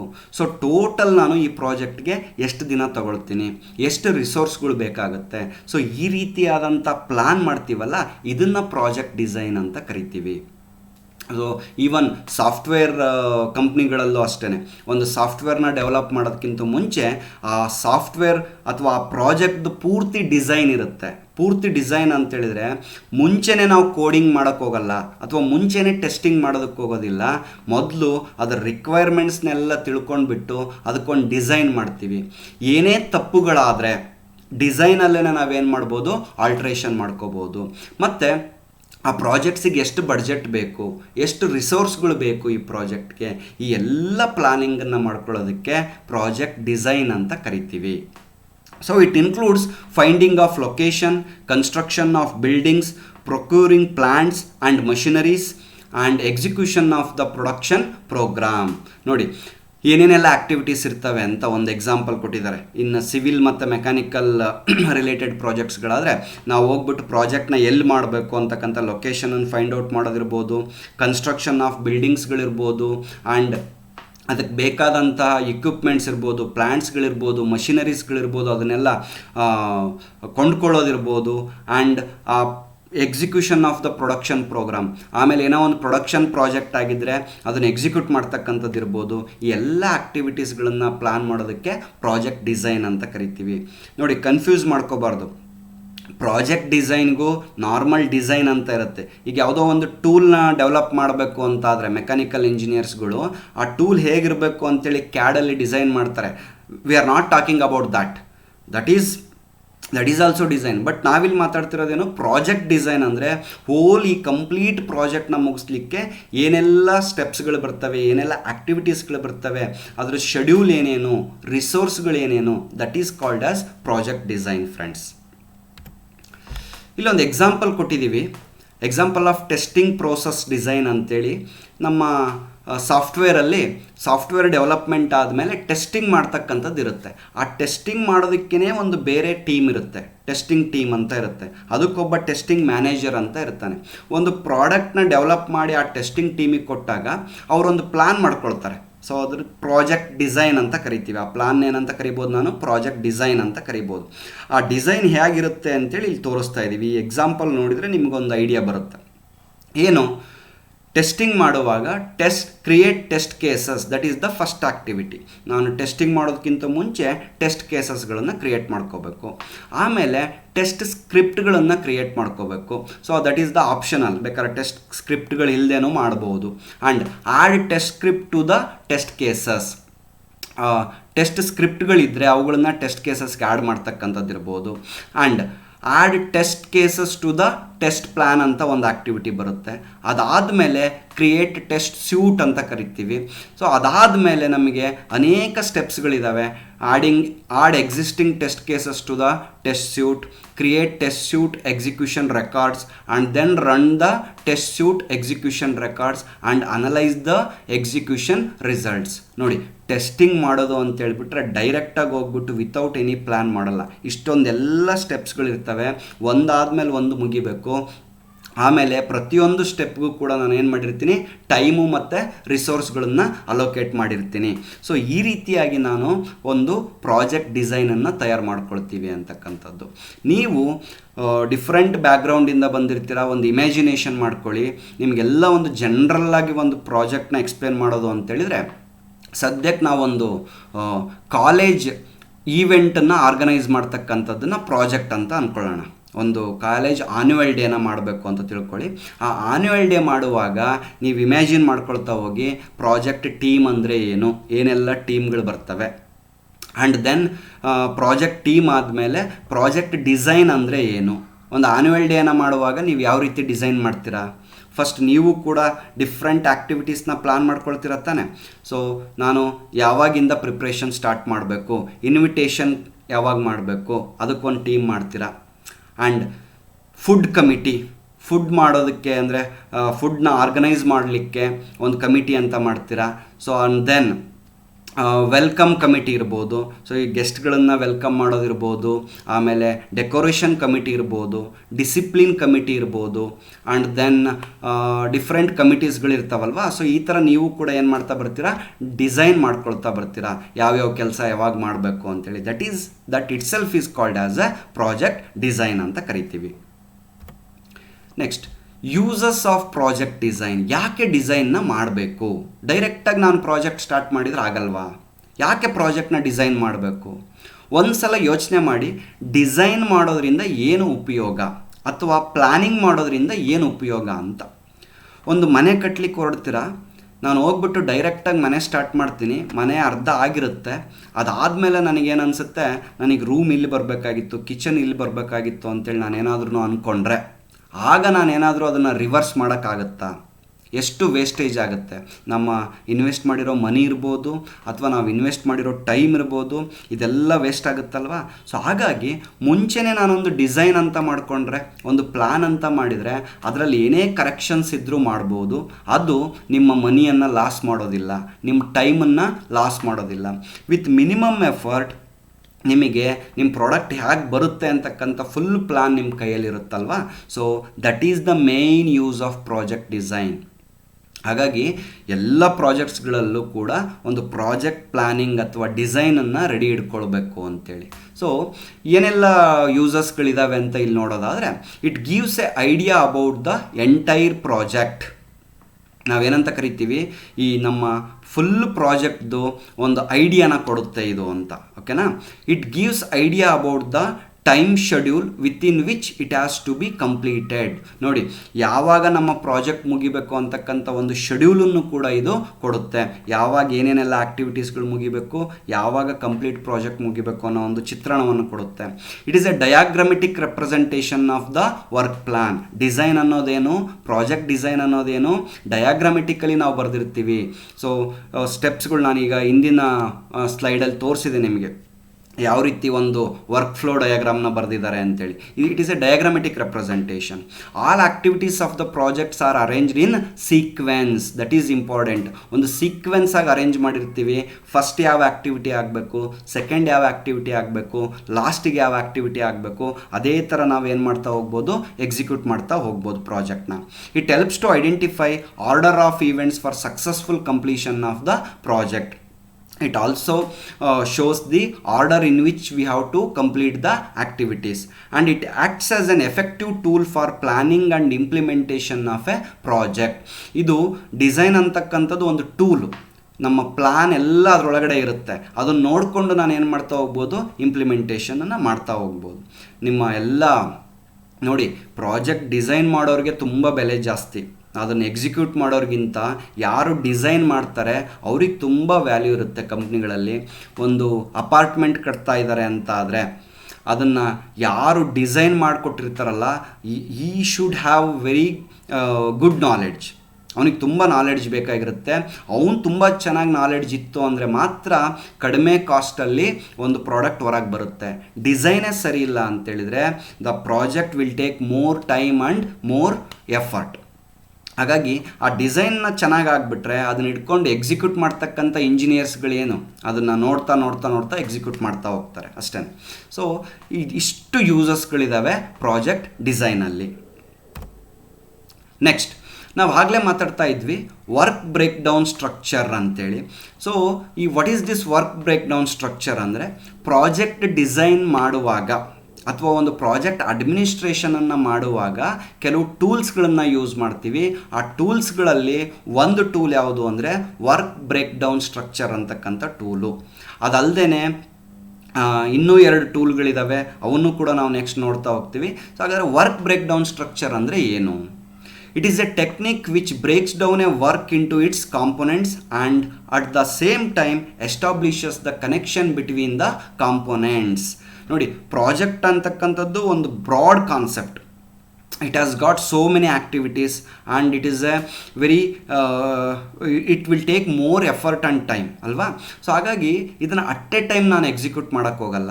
ಆ ಪ್ರಾಜೆಕ್ಟ್ನ ಏನು ಮಾಡ್ತೀನಿ ಅಂದರೆ, I am going to break down it in to a small components. ಈಗ ಎಕ್ಸಾಂಪಲ್ ಹೇಳೋದಾದರೆ ನಿಮಗೆ, ನಾನು ಆಗಲೇ ನಿಮ್ಗೆ ಹೇಳ್ತಾ ಇದ್ದೆ, ಕಾಲೇಜ್ ಡೇ ಫಂಕ್ಷನ್ ಅಂತಕ್ಕಂಥದ್ದು ಒಂದು ಪ್ರಾಜೆಕ್ಟ್. ಈಗ ಈವೆಂಟ್ ಮ್ಯಾನೇಜ್ಮೆಂಟ್ ಮಾಡೋರಿಗೆ ಒಂದು ಈವೆಂಟನ್ನು ಆರ್ಗನೈಸ್ ಮಾಡೋದು ಅಥವಾ ಒಂದು ಮದುವೆನ ಆರ್ಗನೈಸ್ ಮಾಡತಕ್ಕಂಥದ್ದು ಒಂದು ದೊಡ್ಡ ಪ್ರಾಜೆಕ್ಟ್. ಓಕೆ, ಅದನ್ನು ಪ್ರಾಜೆಕ್ಟ್ ಅಂತ ಕರಿತೀವಿ. ಆ ಪ್ರಾಜೆಕ್ಟಲ್ಲಿ ಡೈರೆಕ್ಟಾಗಿ ಅದನ್ನು ಎಕ್ಸಿಕ್ಯೂಟ್ ಮಾಡೋದು, ಪ್ಲ್ಯಾನ್ ಮಾಡೋದು ಕಷ್ಟ ಆಗುತ್ತೆ. ಅದಕ್ಕೆ ಅವ್ರು ಏನು ಮಾಡ್ತಾರೆ ಅಂತೇಳಿದರೆ, ಆ ಪ್ರಾಜೆಕ್ಟಲ್ಲಿ ಬರ್ತಕ್ಕಂಥ ಸ್ಮಾಲ್ ಕಾಂಪೊನೆಂಟ್ಸ್ಗಳನ್ನೆಲ್ಲ ಡಿವೈಡ್ ಮಾಡ್ತಾರೆ. ಆಮೇಲೆ ಅವುಗಳನ್ನು ಸೀಕ್ವೆನ್ಸ್ ಆಗಿ ಒಂದು ಆರ್ಡ್ರ್ ಮಾಡ್ಕೊಳ್ತಾರೆ ಅಂತ. ಸೊ ಯಾವ ಆ್ಯಕ್ಟಿವಿಟಿ ಆದಮೇಲೆ ಯಾವ ಆ್ಯಕ್ಟಿವಿಟಿ ಮುಗಿಬೇಕು ಅಂತ.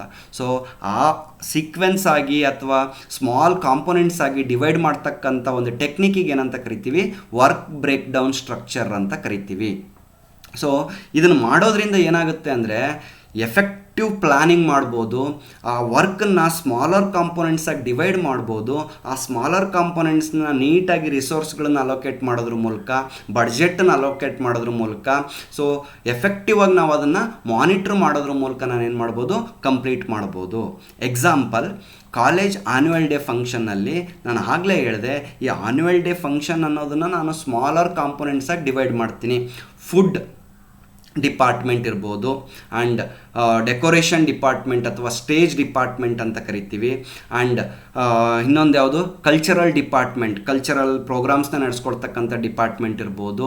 ಆ್ಯಂಡ್ ಅಫಿಷಿಯಲ್ ಪ್ರೋಗ್ರಾಮ್ ನಡೆಸ್ಕೊಡ್ತಕ್ಕಂಥ ಡಿಪಾರ್ಟ್ಮೆಂಟ್ ಇರ್ಬೋದು. ಈ ರೀತಿಯಾಗಿ ಡಿವೈಡ್ ಮಾಡ್ಕೊಳ್ತಾ ಹೋಗೋದು.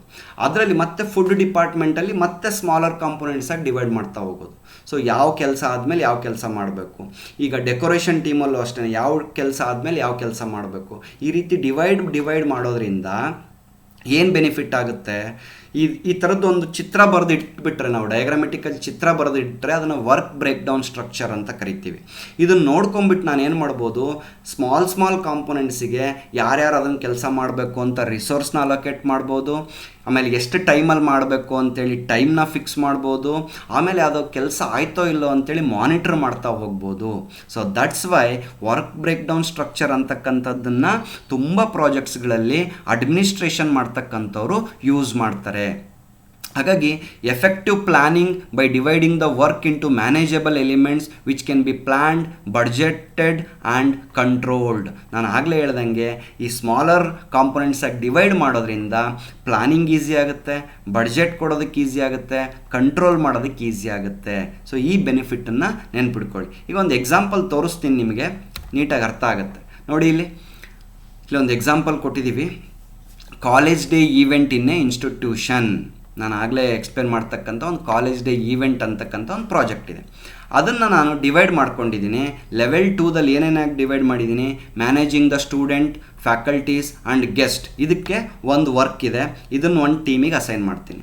ಆ್ಯಕ್ಟಿವಿಟೀಸ್ ಟು ಬಿ ಪರ್ಫಾರ್ಮ್ಡ್, ಏನೇನೆಲ್ಲ ಆ್ಯಕ್ಟಿವಿಟೀಸ್ ನಡೆಸಬೇಕು ಅದನ್ನು ನೋಡ್ಕೊಳ್ಳೋದಕ್ಕೆ ಒಂದು ಟೀಮ್ನ ನಾನು ಸೆಟಪ್ ಮಾಡ್ತೀನಿ. ಓಕೆ, ಆ್ಯಂಡ್ ಬಡ್ಜೆಟ್ ಎಸ್ಟಿಮೇಷನ್ ಮಾಡಲಿಕ್ಕೆ ಒಂದು ಟೀಮ್ ಬಿಡ್ತೀನಿ. And stage setting and management, ಸ್ಟೇಜನ್ನು ಮ್ಯಾನೇಜ್ ಮಾಡಲಿಕ್ಕೆ ಒಂದು ಟೀಮ್. ನೋಡಿ, ಮೊದಲು ನಾನು ಈ ರೀತಿ ವರ್ಕ್ನ ಬ್ರೇಕ್ ಡೌನ್ ಮಾಡ್ಕೊಳ್ತೀನಿ. ಓಕೆ, ಫಸ್ಟು ಈ ರೀತಿ ಪ್ಲ್ಯಾನ್ ಮಾಡಿಕೊಂಡೆ. ಅದಾದಮೇಲೆ ಲೆವೆಲ್ 3ದಲ್ಲಿ ಮ್ಯಾನೇಜಿಂಗ್ ಸ್ಟೂಡೆಂಟ್, ಫ್ಯಾಕಲ್ಟೀಸ್ ಮತ್ತು ಗೆಸ್ಟ್ನ ಮ್ಯಾನೇಜ್ ಮಾಡಲಿಕ್ಕೆ ಮತ್ತೆ ಏನೇನು ಕೆಲಸಗಳು ಬರ್ತವೆ ಅದನ್ನು ಕೂಡ ಡಿವೈಡ್ ಮಾಡಿದ್ವಿ. Informing the team members, management of participants, ಇವೆಲ್ಲ ಇನ್ಫಾರ್ಮೇಷನ್ ಕೊಡೋದಿರ್ಬೋದು, ಇನ್ವಿಟೇಷನ್ ಮಾಡಿಸೋದಿರ್ಬೋದು, ಈ ರೀತಿ ಅನೇಕ ಕೆಲಸಗಳು ಬರ್ತವೆ ಮತ್ತು ಅದನ್ನು ಲಿಸ್ಟ್ ಮಾಡ್ತಾ ಹೋಗೋದು. ನೋಡಿ, ಈಗ ಆದಾಗ ನೀನು ಹೋಗ್ಬಿಟ್ಟು ಇನ್ವಿಟೇಷನ್ ಮಾಡಿಸು, ನೀನು ಹೋಗ್ಬಿಟ್ಟು ಗೆಸ್ಟ್ಗಳನ್ನು ಇನ್ವೈಟ್ ಮಾಡ್ಬಾ, ಅಥವಾ ನೀನು ಈ ಕೆಲಸ ಮಾಡು, ನೀನು ಈ ಕೆಲಸ ಮಾಡು ಅಂತ ಶೇರ್ ಮಾಡ್ಕೊಳ್ಳೋದು ಈಸಿ ಆಗುತ್ತೆ. ಮತ್ತು ಒಬ್ಬ ಟೀಮ್ ಲೀಡರ್ ಅಂತಕ್ಕಂಥವನು ಕೋಆರ್ಡಿನೇಟ್ ಮಾಡೋದಕ್ಕೆ ಈಸಿ ಆಗುತ್ತೆ. ಸೊ ಹಾಗಾಗಿ ಈ ರೀತಿಯಾಗಿ ನಾನು ಡಿವೈಡ್ ಮಾಡ್ಕೊಳ್ಳೋದಕ್ಕೆ ಏನಂತ ಕರಿತೀವಿ, ವರ್ಕ್ ಬ್ರೇಕ್ ಡೌನ್ ಸ್ಟ್ರಕ್ಚರ್ ಅಂತ ಕರಿತೀವಿ. ಇದೇ ರೀತಿ ಎಲ್ಲ ಪ್ರಾಜೆಕ್ಟ್ಸ್ಗಳಲ್ಲಿ ಕೂಡ ನಮ್ಮ ದೊಡ್ಡ ಪ್ರಾಜೆಕ್ಟ್ಸನ್ನು ಸ್ಮಾಲ್ ಯೂನಿಟ್ಸ್ಗಳಾಗಿ ಅಥವಾ ಸ್ಮಾಲ್ ಕಾಂಪೊನೆಂಟ್ಸ್ಗಳಾಗಿ ಏನು ಮಾಡಿರ್ತೀವಿ, ಡಿವೈಡ್ ಮಾಡ್ತಾ ಹೋಗ್ತೀವಿ. ಸೊ ಅದನ್ನು ಕಂಟ್ರೋಲ್ ಮಾಡೋದು ಈಸಿ ಆಗುತ್ತೆ. And also budget allocation. ಈಗ ಫುಡ್ ಟೀಮ್ನವ್ರಿಗೆ ತಗೊಳ್ಳಿ, ನಿಮ್ದಿಷ್ಟು ಅಮೌಂಟ್ ಅಂತೇಳಿ ನಾನು ಏನು ಮಾಡ್ಬೋದು, ಬಡ್ಜೆಟ್ ಅಲೋಕೇಟ್ ಮಾಡ್ಬೋದು. ಡೆಕೋರೇಷನ್ ಟೀಮ್ಗೆ ತಗೊಳ್ಳಿ, ನಿಮಗೆ 5,000 ಡೆಕೋರೇಷನ್ಗೆ ಅಂತ ಪ್ಲ್ಯಾನ್ ಮಾಡ್ಬೋದು, ಬಡ್ಜೆಟ್ ಅಲೋಕೇಟ್ ಮಾಡ್ಬೋದು. ಅದೇ ನಾನು ಏನಾದರೂ ಡೈರೆಕ್ಟಾಗಿ ಹೋಲ್ ಪ್ರಾಜೆಕ್ಟಿಗೆ ಕೂಡ ನಾನು ಏನಾದರೂ ಬಡ್ಜೆಟ್ ಅಲೋಕೇಟ್ ಮಾಡೋಕ್ಕೆ ಹೋದರೆ ಪ್ಲ್ಯಾನ್ ಮಾಡೋದು ಕಷ್ಟ, ಎಷ್ಟು ಸಾವಿರ ಖರ್ಚಾಗುತ್ತೆ ಅಂತ. ಸ್ಮಾಲರ್ ಯೂನಿಟ್ಸ್ಗಳಾಗಿ ಡಿವೈಡ್ ಮಾಡಿ ಅದನ್ನು ಬಡ್ಜೆಟ್ ಅಲೋಕೇಟ್ ಮಾಡೋದು it is very easy task ಅಂತ. Next tool we are going to discuss project execution plan, short ಫಾರ್ಮಲ್ಲಿ PEP ಅಂತ ಕರಿತೀವಿ. ಸೊ ಇದು ಕೂಡ ಒಂದು ಇಂಪಾರ್ಟೆಂಟ್ ಟೂಲು. ಇದನ್ನು ಯೂಸ್ ಮಾಡಿನೂ ಕೂಡ ನಾವೇನು ಮಾಡ್ತೀವಿ, ಪ್ರಾಜೆಕ್ಟ್ ಅಡ್ಮಿನಿಸ್ಟ್ರೇಷನನ್ನು ಮಾಡ್ತೀವಿ and it place very important role. ಏನಿದು ಪ್ರಾಜೆಕ್ಟ್ ಎಕ್ಸಿಕ್ಯೂಷನ್ ಪ್ಲ್ಯಾನ್ ಅಂದರೆ, it is a comprehensive document that outlines the approach, strategies and methodologies to be employed during the execution phases of a project ಅಂತ ಕರಿತೀವಿ. ನೋಡಿ, ಈ PEP ಅಂತಕ್ಕಂಥದ್ದು it is on document. ಈ document ಒಳಗಡೆ ಏನಿರುತ್ತೆ ಅಂದರೆ, ನಾವು ಈ ಪ್ರಾಜೆಕ್ಟ್ನ ಕಂಪ್ಲೀಟ್ ಮಾಡಲಿಕ್ಕೆ ಏನೆಲ್ಲ ಸ್ಟ್ರಾಟಜಿಗಳನ್ನು ಬಳಸ್ತೀವಿ, ಯಾವ್ಯಾವ ಮೆಥಡ್ಸ್ಗಳನ್ನು ಬಳಸ್ತೀವಿ, ಆಮೇಲೆ ಏನೇನೆಲ್ಲ ಅಪ್ರೋಚ್ಗಳನ್ನು ಫಾಲೋ ಮಾಡ್ತೀವಿ, ಏನು ಪ್ರೊಸೀಜರ್ಸ್ಗಳಿರ್ತವೆ, ಇದನ್ನು ನಾವು ಬರೆದಿರ್ತಕ್ಕಂಥ ಒಂದು ಡಾಕ್ಯುಮೆಂಟಿಗೆ ಏನಂತ ಕರಿತೀವಿ, ಪ್ರಾಜೆಕ್ಟ್ ಎಕ್ಸಿಕ್ಯೂಷನ್ ಪ್ಲಾನ್ ಅಂತ ಕರೀತಾರೆ. ನೋಡಿ, design is on diagrammatic representation, but project execution plan may contains the methodologies, the technologies, the plans, strategies and approaches. Okay, ಅದರಲ್ಲಿ 4 ಡಿಫ್ರೆಂಟ್ ಟೈಪ್ಸ್ ಆಫ್ ಪ್ಲಾನ್ಸ್ಗಳು ಬರ್ತವೆ ಅಂದರೆ PEP ಒಳಗಡೆ. ಸೊ ಏನದು 4 ಡಿಫ್ರೆಂಟ್ ಟೈಪ್ಸ್ ಆಫ್ ಪ್ಲಾನ್ಸ್ ಅಂದರೆ, ಒಂದು ಕಾಂಟ್ರಾಕ್ಟಿಂಗ್ ಪ್ಲಾನ್ ಅಂತ ಇರುತ್ತೆ, work packaging plan ಅಂತ ಇರುತ್ತೆ, ಆರ್ಗನೈಸೇಷನ್ ಪ್ಲಾನ್ ಅಂತ ಇರುತ್ತೆ, ಸಿಸ್ಟಮ್ ಆ್ಯಂಡ್ ಪ್ರೊಸೀಜರ್ ಪ್ಲಾನ್ ಅಂತ ಇರುತ್ತೆ. ನೋಡಿ, ಇವು 4 ಏನು ಅಂತ ತಿಳ್ಕೊಂಡ್ರೆ ನಿಮಗೆ ಈಸಿಯಾಗಿ PEP ಅಂದರೆ ಏನು ಅಂತ ಗೊತ್ತಾಗುತ್ತೆ. ಮತ್ತು ಇದನ್ನು ಬಳಸೋದ್ರಿಂದ ಹೌದಲ್ಲ ಈಸಿ ಆಗುತ್ತೆ ಪ್ರಾಜೆಕ್ಟ್ ಮ್ಯಾನೇಜ್ ಮಾಡೋದು ಅಥವಾ ಅಡ್ಮಿನಿಸ್ಟ್ರೇಷನ್ ಮಾಡೋದು ಅನ್ನೋದು ಕೂಡ ನಿಮಗೆ ಅರ್ಥ ಆಗುತ್ತೆ. ಕಾಂಟ್ರಾಕ್ಟಿಂಗ್ ಪ್ಲಾನ್ ಅಂದ್ರೇನು, ಪ್ರಾಜೆಕ್ಟ್ ಸ್ಟಾರ್ಟ್ ಆದಾಗ ನಾನು ಇದಕ್ಕೊಂದು ಸಿವಿಲ್ ಇಂಜಿನಿಯರಿಂಗಿಂದ ಎಕ್ಸಾಂಪಲ್ ತೊಗೊಳ್ತೀನಿ. ಒಂದು ರೋಡ್ ಮಾಡಿಸ್ಬೇಕು ಅಂತ ತಿಳ್ಕೊಳ್ಳೋಣ. ಈ ರೋಡ್ ಮಾಡಿಸ್ಬೇಕು ಅಂತ ಹೇಳಿದಾಗ ಏನೆಲ್ಲ ನಾನು ಕಾಂಟ್ರಾಕ್ಟ್ಗಳನ್ನು ತೊಗೊಳ್ಬೇಕಾಗತ್ತೆ. ನನ್ನ ಹತ್ರ ಎಲ್ಲ ರಿಸೋರ್ಸ್ಗಳು ಇರ್ತಾವ ಅಥವಾ ಎಲ್ಲ ವೆಹಿಕಲ್ಸ್ಗಳು ಇರ್ತಾವ. ಸೊ ಇವೆಲ್ಲವೂ ಕೂಡ ನಾನು ನನ್ನ ಹತ್ರ ಇಲ್ಲದೆ ಇರ್ಬೋದು, ಆದರೆ ನಾನು ಅವನ್ನೆಲ್ಲ ಏನು ಮಾಡ್ತೀನಿ, ಸಬ್ ಕಾಂಟ್ರಾಕ್ಟ್ ತಗೊಳ್ತಾ ಬರ್ತೀನಿ. ಯಾರೆಲ್ಲ ನನಗೆ ಲೇಬರ್ಸ್ಗಳನ್ನು ಒದಗಿಸ್ಬೇಕು ಅವ್ರ ಹತ್ರ ಒಂದು ಕಾಂಟ್ರಾಕ್ಟ್ ಮಾಡ್ಕೊಳ್ತೀನಿ. ಯಾರಿಂದ ನಾನು ಮಟೀರಿಯಲ್ಸ್ಗಳನ್ನು ತರಿಸ್ಕೋಬೇಕು ಅವರಿಂದ ಒಂದು ಕಾಂಟ್ರಾಕ್ಟ್ ಮಾಡ್ಕೊಳ್ತೀನಿ. ಆಮೇಲೆ ಯಾರಿಂದ ನಾನು ವೆಹಿಕಲ್ಸ್ಗಳು ಮತ್ತು ಇಕ್ವಿಪ್ಮೆಂಟ್ಸ್ಗಳನ್ನು ತೊಗೋಬೇಕು ಅವರಿಂದ ಕಾಂಟ್ರಾಕ್ಟ್ ತೊಗೊಳ್ತೀನಿ. ಈ ರೀತಿ ನಮ್ಮ ಪ್ರಾಜೆಕ್ಟಲ್ಲಿ ಯೂಸ್ ಮಾಡ್ಬೋದಾದಂಥ ಕಾಂಟ್ರಾಕ್ಟ್ಗಳಿಗೆ ಆ ಕಾಂಟ್ರಾಕ್ಟ್ಗಳ ಪ್ಲ್ಯಾನ್ ಇರುತ್ತಲ್ಲ, ಅದಕ್ಕೆ ಕಾಂಟ್ರಾಕ್ಟಿಂಗ್ ಪ್ಲ್ಯಾನ್ ಅಂತ ಕರಿತೀವಿ. ನೋಡಿ, this is the first stage. Project start ಆದಾಗ ಏನೇನೆಲ್ಲ ಕಾಂಟ್ರಾಕ್ಟ್ಸ್ ಬರ್ತವೆ, ನಾನು ಯಾರಿಂದ ಏನೇನು ತೊಗೋಬೇಕು, ಎಷ್ಟಕ್ಕೆ ತೊಗೋಬೇಕು, ಅವ್ರ ಜೊತೆ ಕಾಂಟ್ರಾಕ್ಟ್ ಮಾಡ್ಕೊಂಡಿರೋದು, ಅದಕ್ಕೆಲ್ಲ ಒಂದು ಪ್ಲ್ಯಾನ್ ಮಾಡಿರ್ತೀನಿ. That is the first plan. Second, work packaging plan ಅಂತ ಕರಿತೀವಿ. ಆಗಲೇ ನಾನು ಹೇಳಿದಾಗೆ ಈ ಡಿಸೈನಲ್ಲಿ, ಪ್ರಾಜೆಕ್ಟ್ ಡಿಸೈನಲ್ಲಿ ಇಡೀ ಪ್ರಾಜೆಕ್ಟ್ನ ಸಬ್ ಪಾರ್ಟ್ಸಾಗಿ ಡಿವೈಡ್ ಮಾಡೋದು. ಯಾವ ಪಾರ್ಟ್ ಆದಮೇಲೆ ಅಥವಾ ಯಾವ ಆ್ಯಕ್ಟಿವಿಟಿ ಆದಮೇಲೆ ಇನ್ಯಾವ ಆ್ಯಕ್ಟಿವಿಟಿ ನಡೀಬೇಕು ಅಂತ ನಾನು ಏನು ಡಿವೈಡ್ ಮಾಡ್ಕೊಳ್ತಾ ಪ್ಲ್ಯಾನ್ ಮಾಡ್ತೀನಿ, that is the work packaging plan ಅಂತ ಕರಿತೀವಿ. ಎಕ್ಸಾಂಪಲ್, ರೋಡ್ ಮಾಡಿಸುವಾಗ ಫಸ್ಟ್ ಏನಿರುತ್ತೆ, ಯೂಶ್ವಲಿ ಎಕ್ಸವೇಷನ್ ಅಂತಕ್ಕಂಥದ್ದು, ಅಂದರೆ ನಾವು ಮಣ್ಣನ್ನು ಅಗಿಯೋದು ಅಂತ ಏನು ಕರಿತೀವಲ್ಲ, ಸೊ ಅದು ಒಂದು ಫಸ್ಟ್ ಸ್ಟೇಜ್ ಇರುತ್ತೆ ಅಂತ ತಿಳ್ಕೊಳ್ಳೋಣ. ಸೊ ಅದು ಒಂದು ಯೂನಿಟ್ಟು, ಅದಕ್ಕೆ ಬೇರೆ ಬೇರೆ ರಿಸೋರ್ಸ್ಗಳನ್ನು ಹಾಕೋದು, ಅದಕ್ಕೆ ಬೇರೆ ಬೇರೆ ಬಡ್ಜೆಟ್ನ ಅಲೋಕೇಟ್ ಮಾಡ್ತೀನಿ. ಅದಾದಮೇಲೆ ಮತ್ತೇನಿರುತ್ತೆ, ನೆಕ್ಸ್ಟು ಫಿಲ್ಲಿಂಗ್ ಇರತಕ್ಕಂಥದ್ದು. ಅಂದರೆ ಫಿಲ್ಲಿಂಗ್ ಅಂತೇಳಿದರೆ ನಾವು ಡಿಫ್ರೆಂಟ್ ಸ್ಟೋನ್ಸ್ ಇರ್ಬೋದು, ಸ್ಯಾಂಡ್ ಇರ್ಬೋದು, ಸೊ ಅಥವಾ ಕೆಲವೊಂದು ಟೈಮಲ್ಲಿ ಈವನ್ ಮಣ್ಣನ್ನು ತುಂಬೋದಿರ್ಬೋದು. ಈ ರೀತಿ ಅದೇ ಫಿಲ್ಲಿಂಗ್ ಅಂತ ಬರುತ್ತೆ. ಸೊ ಅದನ್ನು ಕೂಡ ಒಂದು ಯೂನಿಟ್ ಅದು. ಸೊ ಫಸ್ಟ್ ಎಕ್ಸವೇಷನ್ ನಡೆಯುತ್ತೆ, ಅದಾದಮೇಲೆ ಫಿಲ್ಲಿಂಗ್ ನಡೆಯುತ್ತೆ. ಅದಾದಮೇಲೆ ನೆಕ್ಸ್ಟ್ ಏನಿರುತ್ತೆ, ಮೇ ಬಿ ನಾನು concrete ಹಾಕೋದಿರ್ಬೋದು.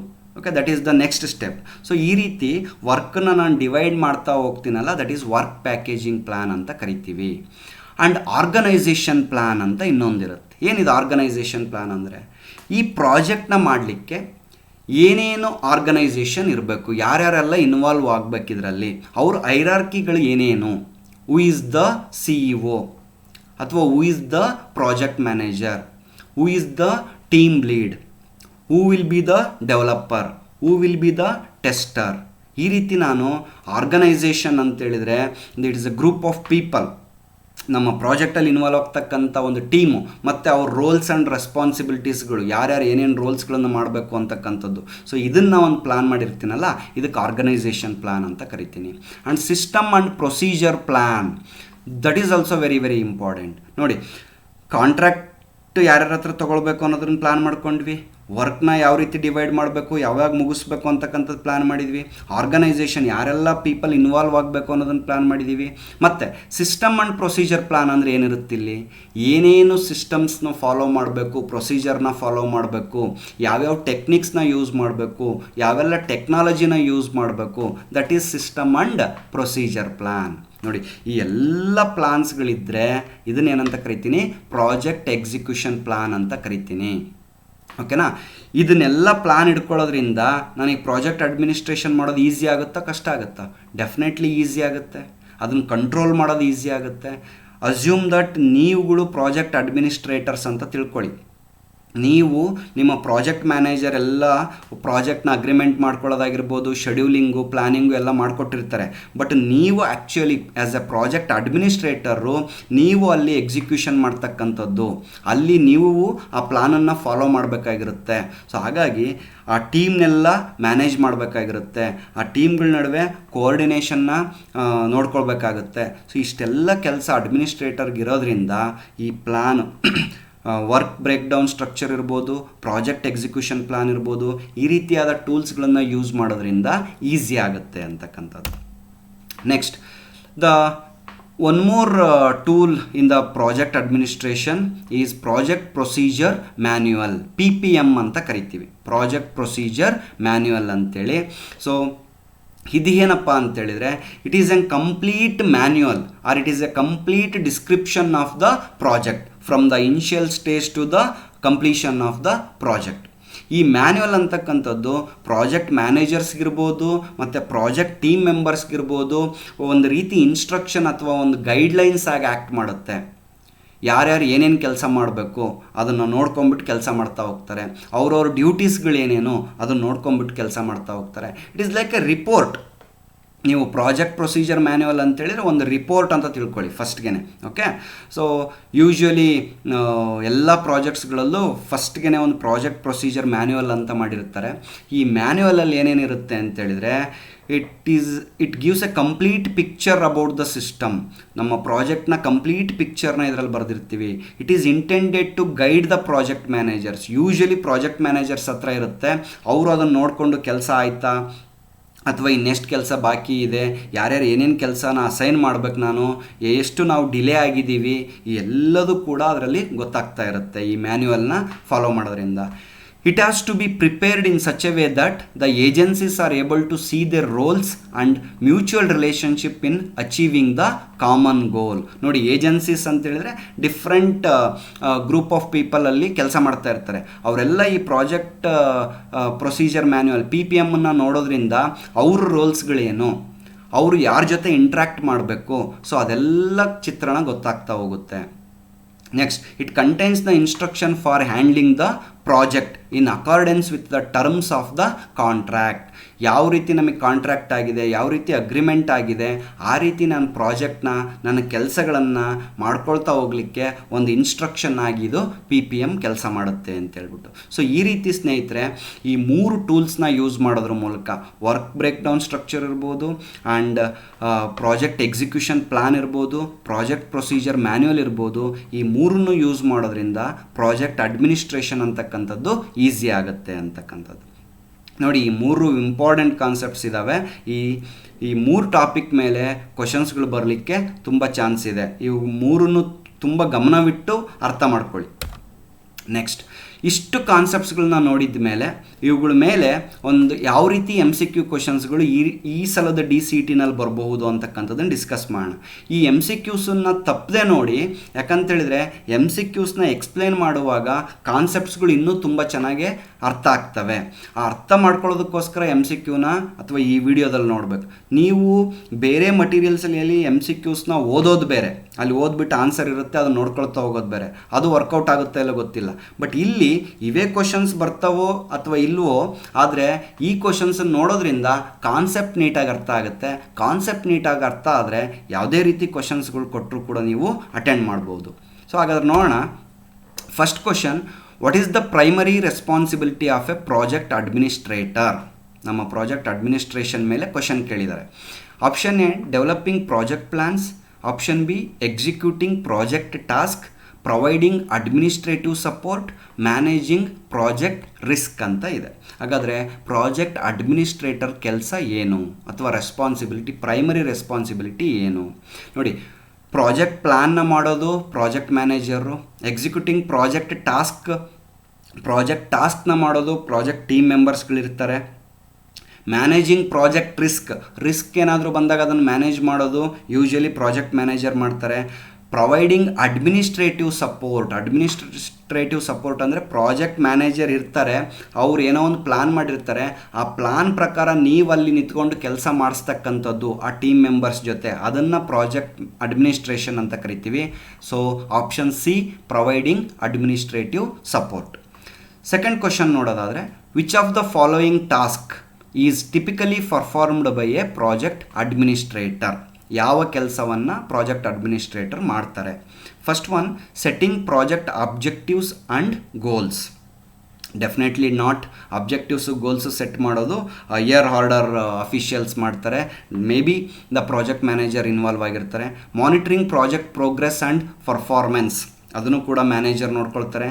Leading the project team, ನಾನು ಹೇಳಿದೆ ನೋಡಿ, ಈ ಪ್ಲಾನಿಂಗ್ ಕೆಲಸನೆಲ್ಲ ಯೂಶ್ವಲಿ ಮ್ಯಾನೇಜರ್ಸ್ಗಳು ಮಾಡ್ತಾರೆ, ಬಟ್ ಆ್ಯಕ್ಚುಯಲ್ ಅಡ್ಮಿನಿಸ್ಟ್ರೇಷನ್ ಆ ಪ್ಲ್ಯಾನ್ ಪ್ರಕಾರ ಪ್ರಾಜೆಕ್ಟ್ ಟೀಮ್ನ ಗೈಡ್ ಮಾಡೋದು, ಪ್ರಾಜೆಕ್ಟ್ ಟೀಮ್ನ ನೋಡ್ಕೊಳ್ಳೋದು ಅಡ್ಮಿನಿಸ್ಟ್ರೇಟರ್ ಕೆಲಸ ಆಗಿರುತ್ತೆ. So that's Y leading the project team is the correct answer. Creating the project schedule, may be manager ಮಾಡ್ತಾರೆ ಅಥವಾ ಇವರು ಇನ್ವಾಲ್ವ್ ಆಗಿರ್ಬೋದು, but the primary task is leading the project team. Third question, what is the purpose of farming A project team in project management? Team ಅಂತ ಯಾಕೆ ಮಾಡಬೇಕು project ಮ್ಯಾನೇಜ್ಮೆಂಟಲ್ಲಿ? ಸುಮ್ಮನೆ ಒಂದು 50 ಜನ ಕರ್ಕೊಂಡೋಗಿ ಕೆಲಸ ಅಂತ ಮಾಡಿಸಿದ್ರಾಗಲ್ವಾ ಅಂತ.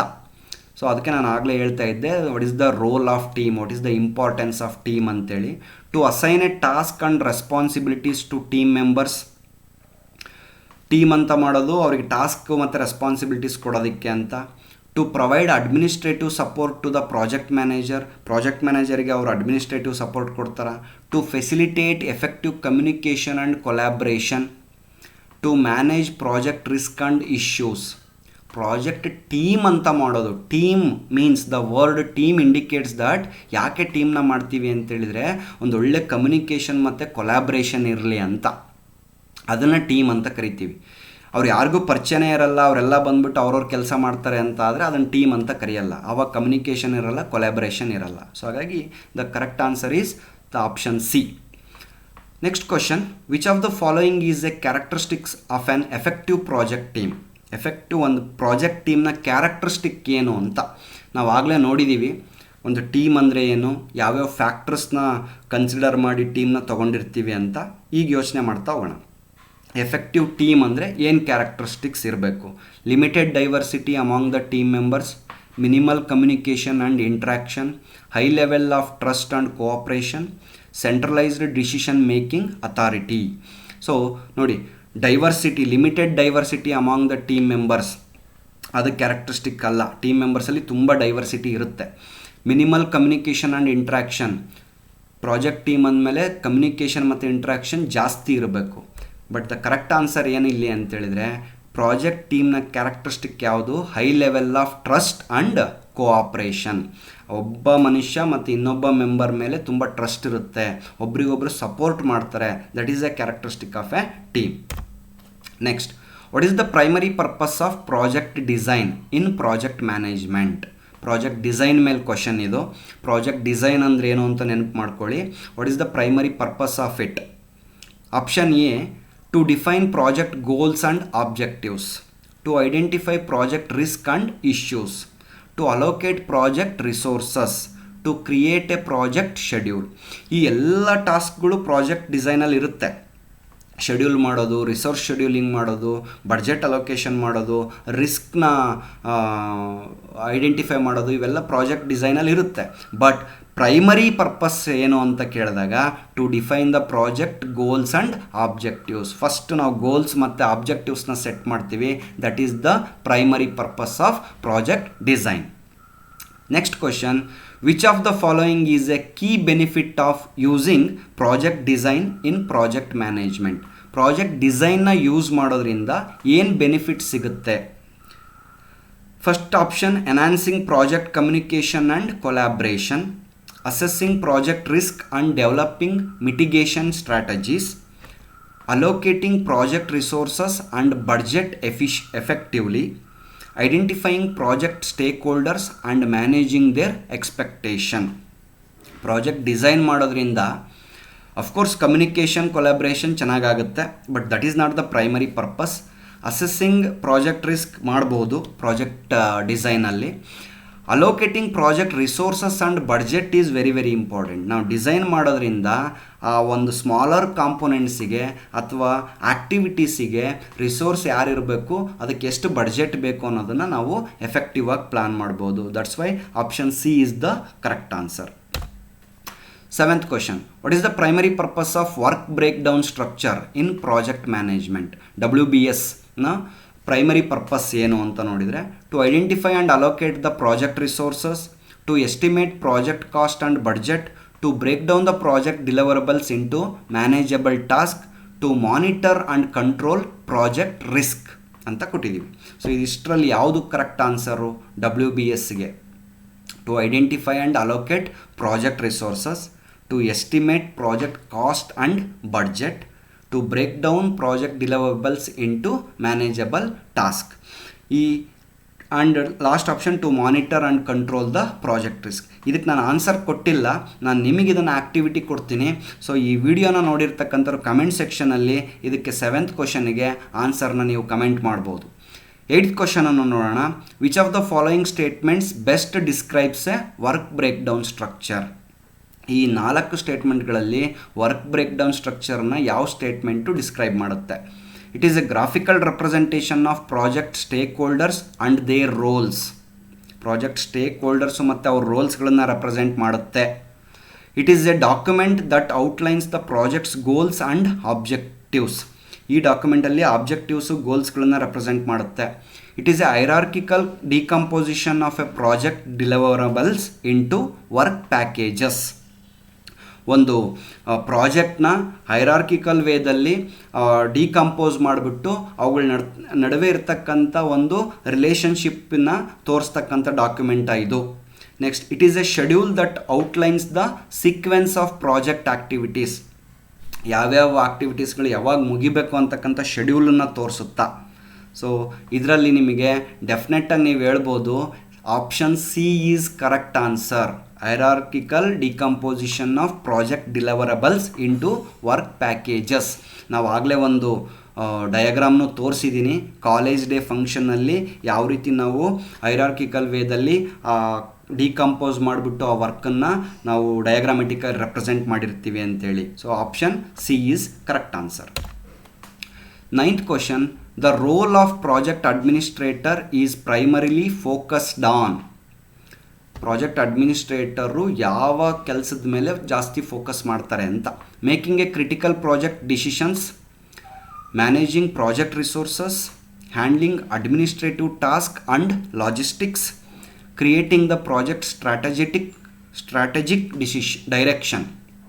ನೋಡಿ, ಇದರಲ್ಲಿ ಕ್ರಿಟಿಕಲ್ ಪ್ರಾಜೆಕ್ಟ್ ಡಿಸಿಷನ್ಸ್ ತೊಗೊಳ್ತಾರ, ಅಡ್ಮಿನಿಸ್ಟ್ರೇಟರ್ ತೊಗೊಳ್ಳಲ್ಲ, ಮ್ಯಾನೇಜರ್ ಲೆವೆಲಲ್ಲಿ ತೊಗೊಳ್ತಾರೆ. ಆ್ಯಂಡ್ ಮ್ಯಾನೇಜಿಂಗ್ ದ ಪ್ರಾಜೆಕ್ಟ್ ರಿಸೋರ್ಸ್ಗಳನ್ನ ಮ್ಯಾನೇಜ್ ಮಾಡೋದು ಕೂಡ not the primary roll. Handling administrative task and logistics. ನೋಡಿ, ಅಡ್ಮಿನಿಸ್ಟ್ರೇಟರ್ದ ಕೆಲಸ ಆಡಳಿತವನ್ನು ನೋಡ್ಕೊಳ್ಳೋದು ಅಂತ, ಆ ಪ್ಲಾನ್ ಪ್ರಕಾರ ಅಲ್ಲಿ ಇದ್ಬಿಟ್ಟು ಕೆಲಸನ ನೋಡ್ಕೊಳ್ಳೋದು ಅಂತ ಕರಿತೀವಿ. ಹಾಗಾಗಿ option C is correct answer. The 10th question, what is typically included in project execution plan? PEPನಲ್ಲಿ ಏನೇನು ಇರುತ್ತೆ ಅಂತ? The project's work break down structure, project schedule and timeline, project's risk management plan, project's quality management plan. So 4 ಆಪ್ಷನಲ್ಲಿ ಯಾವುದು project execution ಪ್ಲಾನಲ್ಲಿ include ಆಗಿರುತ್ತೆ? So ಇದನ್ನು ಕೂಡ ನಾನು ನಿಮಗೆ ಅಸೈನ್ಮೆಂಟಾಗಿ ಕೊಡ್ತೀನಿ. ಯಾರೆಲ್ಲ ಇದಕ್ಕೆ ಆನ್ಸರ್ಸ್ ಗೊತ್ತಿದೆ ದಯವಿಟ್ಟು ಕಮೆಂಟ್ ಸೆಕ್ಷನಲ್ಲಿ ಕಮೆಂಟ್ ಮಾಡಿ. ಓಕೆ, ಅದಕ್ಕೆ ಆನ್ಸರ್ನ ನಾನು ಆಮೇಲೆ ನಿಮಗೆ ಪೋಸ್ಟ್ ಮಾಡ್ತೀನಿ ಸ್ನೇಹಿತರೆ. ಸೊ ಇಷ್ಟು ಈ ಸೆಷನ್ 1ನಲ್ಲಿ 2ನೇ ಚಾಪ್ಟರ್ನ ಯೂನಿಟ್ 2ದಲ್ಲಿ ಪ್ರಾಜೆಕ್ಟ್ ಅಡ್ಮಿನಿಸ್ಟ್ರೇಷನ್ ಅಂತಕ್ಕಂಥ ಸಬ್ಜೆಕ್ಟ್ನ ಯೂನಿಟ್ 2ದಲ್ಲಿ ಸೆಷನ್ 1ನಲ್ಲಿ ಬರ್ತಕ್ಕಂಥ ಟಾಪಿಕ್ಸ್ಗಳು. ಈ ಇಷ್ಟು ಟಾಪಿಕ್ಸ್ಗಳಲ್ಲಿ ಸುಮಾರು ಕ್ವಶನ್ಸ್ ಬರ್ತಕ್ಕಂಥ ಒಂದು ಆಪ್ಷನ್ ಇದೆ. ಇನ್ನು ಸೆಷನ್ 2ದಲ್ಲಿ ಉಳಿದಿರ್ತಕ್ಕಂಥ ಚಾಪ್ಟರ್ಸ್ಗಳನ್ನು ಅಥವಾ ಕಾನ್ಸೆಪ್ಟ್ಸ್ಗಳನ್ನು ನೋಡೋಣ ಸ್ನೇಹಿತರೆ. ಸೊ ಯಾರೆಲ್ಲ ಈ ನಮ್ಮ ಯೂಟ್ಯೂಬ್ ಚಾನಲ್ಗೆ ಸಬ್ಸ್ಕ್ರೈಬ್ ಆಗಿಲ್ಲ, ಸಬ್ಸ್ಕ್ರೈಬ್ ಆಗಿ ಮತ್ತು ನಿಮ್ಮ ಸ್ನೇಹಿತರಿಗೂ ಕೂಡ ಇದನ್ನು ಶೇರ್ ಮಾಡಿ ಅಂತ ಹೇಳ್ತಾ ನಿಮ್ಮೆಲ್ಲರಿಗೂ ಧನ್ಯವಾದಗಳು. Thank you very much.